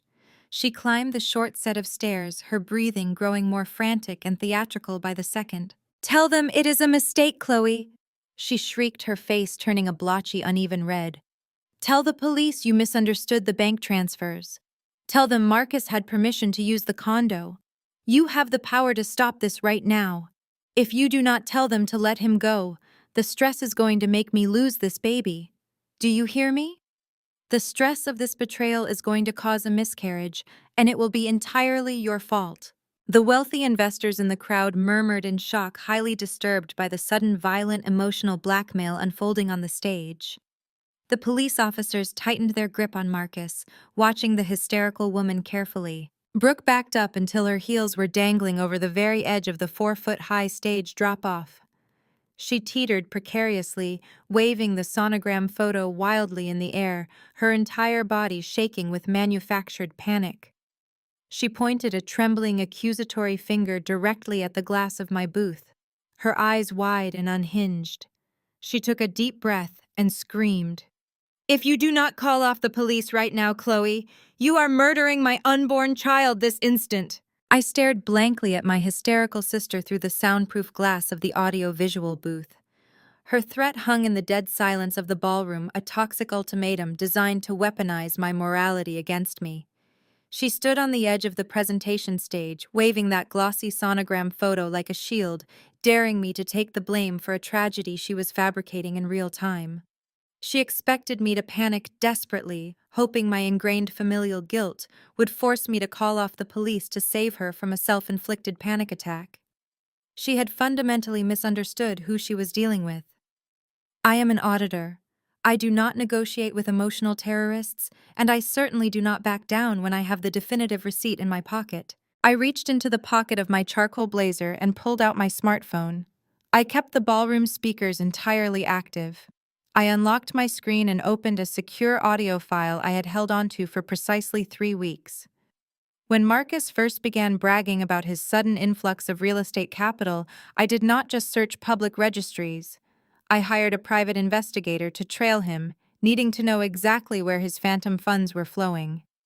The investigator followed Marcus to a high-end downtown steakhouse where he was having a celebratory lunch with his wife. They chose a secluded corner booth, assuming their conversation was private.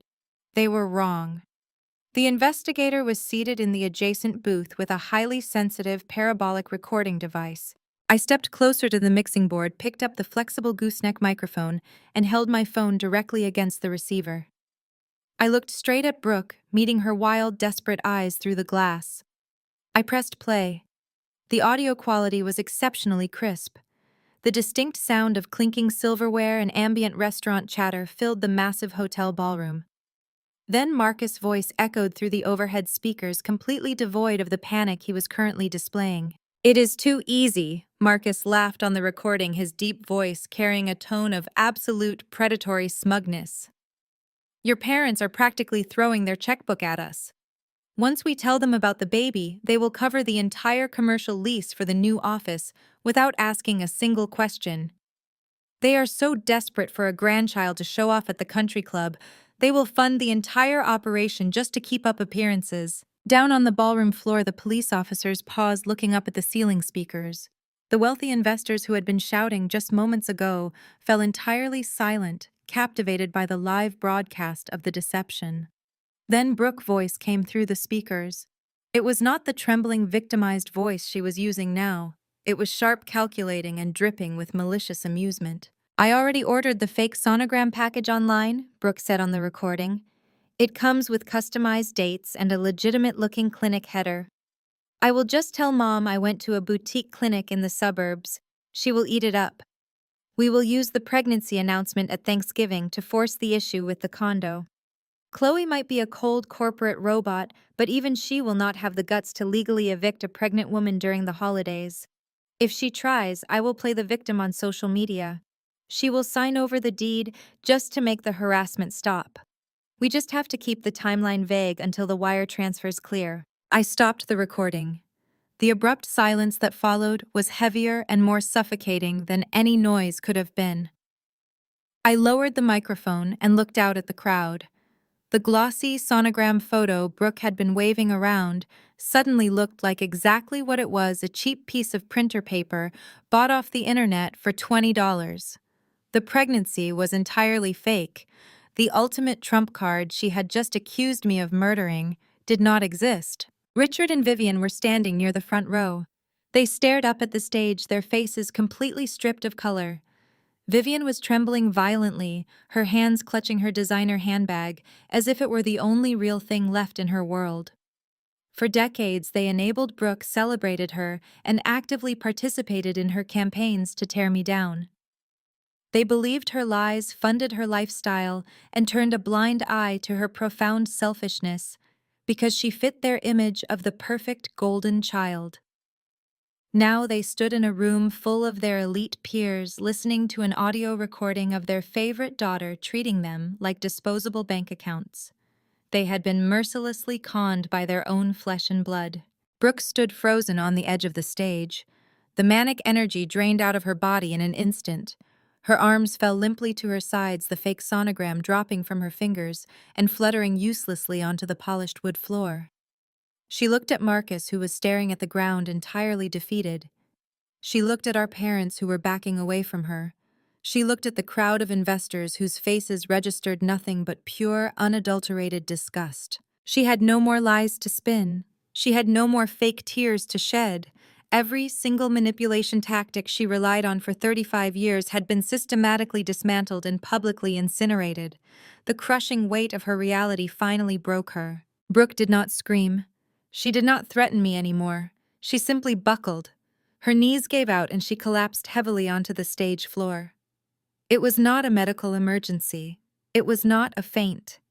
It was the physical collapse of a woman whose entire existence was built on an illusion that had just been vaporized. She sat on the hard floor, staring blankly at nothing, the shattered remnants of her fake dynasty scattered around her, leaving her with absolutely nothing but the cold, hard truth. The police officers hauled Marcus off the stage, his tailored suit wrinkling as they shoved him through the heavy brass doors of the ballroom. I did not stick around to watch the hotel staff clean up the shattered remnants of my family's reputation. I simply unplugged my silver USB drive, packed my laptop, and walked out the back exit of the audio-visual booth. I left them to the wolves. The legal avalanche that followed was swift, brutal, and entirely merciless. I did not have to sit through agonizing court dates or endure dramatic cross-examinations. The evidence I provided to the federal authorities was so overwhelmingly comprehensive that it completely eliminated the need for a lengthy trial. Marcus's highly paid defense attorneys took one look at the digital paper trail, the infrared security footage of the attempted burglary, and the clear-cut wire fraud documentation, and immediately advised their client to take a plea deal. The swaggering real estate visionary who promised to break glass ceilings was officially sentenced to 5 years in a federal penitentiary. He traded his rented Rolex for a standard-issue orange jumpsuit. The corporate empire he bragged about was reduced to a cardboard box of personal belongings sitting in a government evidence locker.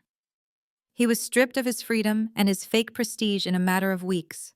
Brooke faced an entirely different kind of execution.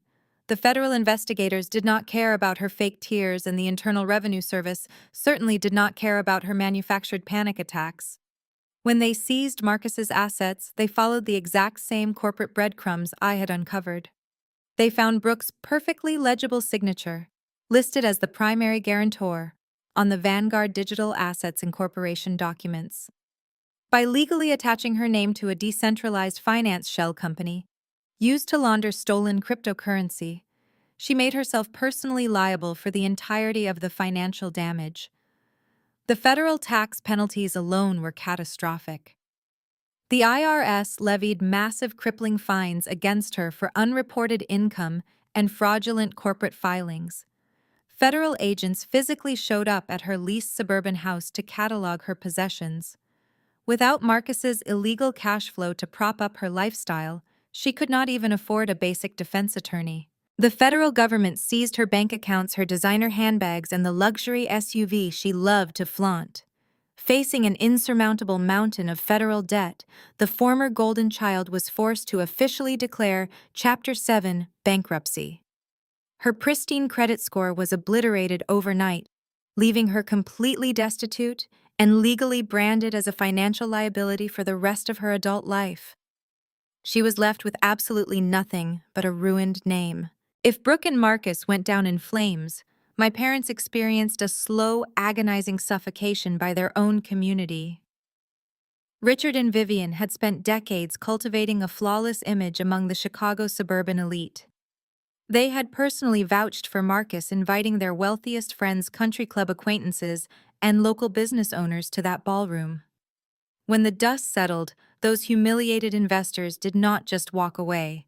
They hired ruthless civil litigators and filed a massive class action lawsuit directly against my parents, accusing them of actively facilitating and endorsing a fraudulent investment scheme. Richard tried to leverage his old business connections to secure a legal defense, but nobody would return his calls. The social exile was absolute and devastating. The country club quietly revoked their membership. Their neighbors stopped inviting them to holiday parties. The mounting legal fees from the class action lawsuit rapidly drained their remaining retirement accounts. To pay the court-ordered settlements and avoid prison time themselves, they were forced into a corner they had spent their entire lives running from. The bank initiated a harsh, unforgiving foreclosure on their sprawling 6-bedroom estate. Vivian wept on the front lawn as she watched repo men carry her custom Italian marble tables and antique chandeliers out to a moving truck. The sweeping driveway and the heavy oak doors were auctioned off to the highest bidder to satisfy their massive debts. They lost absolutely every shred of the status they worshipped, reduced to financial ruin in the very neighborhood they used to rule. 6 months after the disastrous gala, the transition was complete. My sister and my parents had been entirely stripped of their fake wealth, their unearned arrogance, and their comfortable suburban shelter. They were forced to pack whatever meager belongings the courts allowed them to keep into a rented economy moving truck. They had exhausted every favor, alienated every friend, and burned every bridge they ever possessed in the city. Their luxurious illusion had been permanently shattered by undeniable data. But narcissists rarely accept defeat gracefully. When they hit absolute rock bottom, they do not look inward for accountability or reflect on the damage they caused. They look outward for a new host to drain. Destitute, desperate, and completely out of options, they realized there was only one person left in the entire city who possessed the financial capital to save them from living in a cramped, low-income apartment. They convinced themselves that familial obligation would ultimately override my common sense. They truly believed that if they showed up crying and begging, I would simply forget the years of abuse, the financial theft, and the public humiliation. They were preparing to walk right into my territory. They made one final unified decision. They packed themselves into their cheap rental car and drove directly to my corporate office to demand my help, completely blind to the fact that I was the architect of their downfall. My accounting firm occupied the top 3 floors of a sleek high-rise in the financial district. The main reception area featured imported slate floors, minimalist leather furniture, and a heavy security desk manned by trained personnel.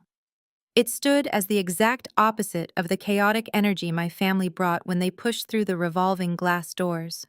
I was sitting in my corner office when my desk phone lit up. My lead receptionist sounded uncomfortable, informing me that 3 individuals claiming to be my parents and sister were refusing to leave the downstairs lobby. They were weeping loudly, making a massive public scene, and begging for an audience with me. I locked my computer screen, adjusted the cuffs of my tailored blazer, and walked out of my office. I took the private executive elevator down to the main floor. The silver doors slid open, revealing a pathetic tableau I could have predicted months ago. Richard, Vivian, and Brooke stood huddled near the reception desk. The visual transformation was jarring. Vivian wore a cheap, poorly fitted raincoat, her blonde hair limp and unstyled. Richard hunched forward, his shoulders stripped of the arrogant posture he used to carry. Brooke looked the worst of all. The entitled golden child was practically unrecognizable with dark circles under her eyes and trembling hands. When I stepped out onto the polished slate floor, their eyes locked onto me, like I was a life raft in the middle of a hurricane. Vivian broke away from the group and rushed toward me. Tears streamed down her face, ruining her minimal makeup. Chloe, she cried out, her voice cracking with manufactured desperation. "Oh, thank God you came down. We are so sorry to show up at your office like this, but we had nowhere else to turn. We have lost absolutely everything. The bank took the house this morning and all our accounts are frozen." Richard shuffled forward, standing slightly behind his wife. He wrung his hands together nervously, unable to maintain eye contact with me. "Chloe, please." He begged, his voice devoid of any parental authority. "We know things got out of hand at the gala. We know we made some terrible misjudgments regarding Marcus. But those were just terrible misunderstandings. We were deceived just like everyone else. We never meant to hurt you. We were just trying to protect the family." Brooke stepped up next to them, completing the trio of desperation. She was weeping openly, her chest heaving with heavy sobs. "Chloe, I am so sorry," she wailed, wiping her face with a damp tissue. "I was stupid and I was manipulated. I have nothing left. I am facing bankruptcy and I cannot even afford a cheap apartment. You are the only one who can help us now. We just need a loan, just a small personal loan to secure a rental property and buy some food. We will pay you back every single cent, I promise." Vivian reached out, attempting to grab my hand. "Please, sweetheart," she pleaded, looking up at me with wide, terrified eyes. "We are begging you. You have to help us. We are your family. We share the same blood. You cannot just leave your own mother and father and sister to freeze on the streets. We need family loyalty right now more than ever." I stood perfectly still. I did not step back. I did not flinch. I did not raise my voice or offer a cruel insult. I did not gloat over their spectacular downfall or remind them of the countless times they told me I was a bitter corporate spinster who would amount to nothing. I simply looked at them with the cold, clinical detachment of an auditor reviewing a bankrupt ledger. I examined their weeping faces, their trembling hands, their pathetic pleas for financial salvation. I looked at the people who had drained my college fund, tried to steal my property, and actively attempted to destroy my professional license just to protect a con artist. They were waiting for my empathy to override my logic. They were entirely out of luck today, and they knew it. I looked directly into Vivian's desperate eyes. "You chose fake prestige and golden children," I said, my voice slicing through the lobby with chilling indifference. "I am not your bank, and I am no longer your daughter. Pay for your choices." I did not wait for their response. I simply raised my hand and signaled the two large security guards standing by the reception desk. The guards immediately moved forward, with practiced efficiency. They grabbed Richard by the arms, stepping between him and me. Another guard intercepted Vivian and Brooke, physically blocking them from taking another step in my direction. The realization that I was actually throwing them out hit them with the force of a physical blow. The weeping instantly turned into absolute hysteria. "No," Vivian screamed, struggling against the grip of the security guard. "Chloe, you cannot do this to us. You cannot leave us like this." Brooke began wailing uncontrollably, her voice echoing sharply off the marble walls. "Chloe, please do not do this. I am your sister." The guards maintained their professional grip, forcefully dragging the three of them backward across the lobby toward the spinning glass doors. Richard yelled my name, his voice cracking with pure terror as he realized their final desperate lifeline had just been permanently severed. They kicked and screamed, fighting against the inevitable reality of their own consequences. Their desperate cries bounced off the high ceilings, creating a chaotic symphony of total ruin. I did not flinch at the loud noise. I simply turned my back to them, smoothly adjusting the lapel of my jacket. I walked confidently back toward the executive elevators, my heels clicking steadily against the polished stone floor. I stepped into the elevator cabin and pressed the button for the top floor, without offering a single backward glance, while their screams faded into the cold Chicago streets. 6 months later, the freezing winds of that brutal Chicago winter had melted away, replaced by the warm electric hum of late spring. I stood on the expansive glass-enclosed balcony of my newly purchased penthouse, leaning my forearms against the cool metal railing. The city sprawled beneath me, a glittering, endless grid of amber streetlights reflecting off the dark surface of Lake Michigan. I held a delicate crystal glass loosely in my right hand, the expensive vintage red wine catching the ambient glow. The noise of traffic far below was nothing but a distant whisper. I took a slow, measured sip of the wine. I was standing hundreds of feet above the pavement where my family had once tried to drag me down, and the air up here was incredibly clean. The purchase of this penthouse was a physical manifestation of the explosive upward trajectory my career had taken. In the 6 months since I had Marcus arrested and ordered my family removed from my building lobby, my accounting firm had completely transformed. We had more than doubled our elite clientele. The high-profile collapse of my brother-in-law's fraudulent empire had inadvertently served as the greatest marketing campaign I could have ever asked for. The wealthy investors who attended that disastrous gala remembered the woman in the charcoal suit who had the terrifying competence to track hidden cryptocurrency accounts and expose a complex federal wire fraud scheme in real time. They started calling my office. Word of mouth in high society spreads faster than wildfire. I carved out a highly lucrative specialized niche for my firm. We became the premier destination for high-net-worth individuals looking to trace hidden assets in toxic, high-conflict divorces and complex family fraud cases. When wealthy spouses tried to obscure millions in offshore shell companies or tangled trusts, they hired me to tear their ledgers apart. I weaponized the exact forensic skills I used to dismantle my own toxic family into a multi-million-dollar enterprise. I was the financial executioner people called when they needed the absolute undeniable truth. My smartphone rested on the sleek outdoor patio table next to me, its screen dark and silent. I had long since changed my private number and insulated myself from any unwanted digital intrusions. But I still retained a singular, highly monitored email address managed by a private investigator I kept on retainer. I did not keep tabs on my former family out of any lingering sense of affection or vindictive curiosity. I kept a detached alert system purely as a standard security measure to ensure they remained entirely in my rearview mirror. As I swirled the dark red wine in my glass, the phone screen suddenly illuminated the dark balcony with a soft white glow. A single email notification chimed quietly.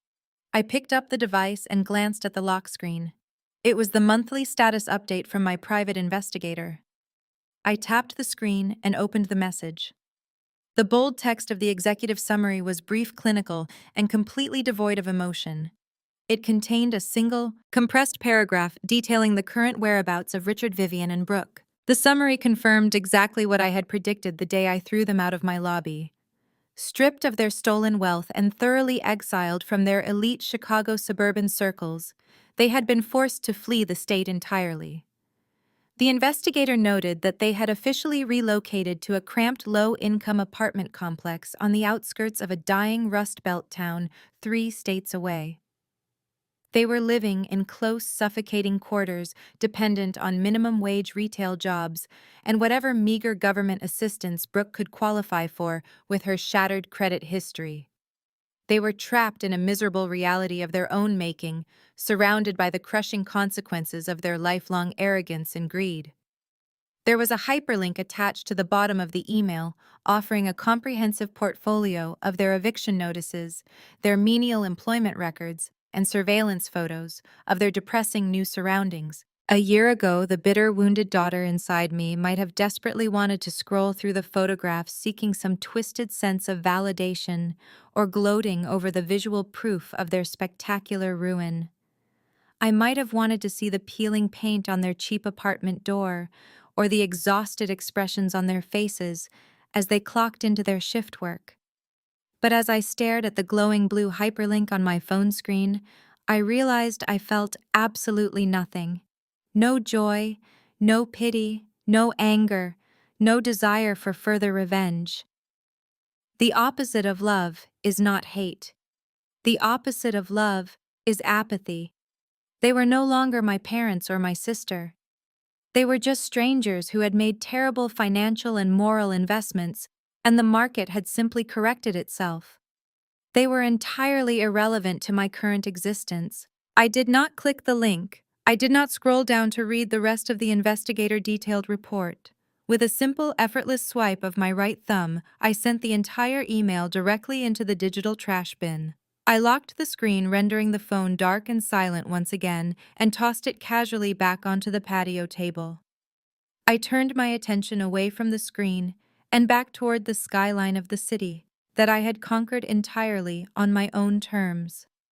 I raised the crystal glass to my lips, taking one final lingering sip of the expensive red wine. I closed my eyes and took a deep, steady breath, pulling the cool, crisp night air deep into my lungs.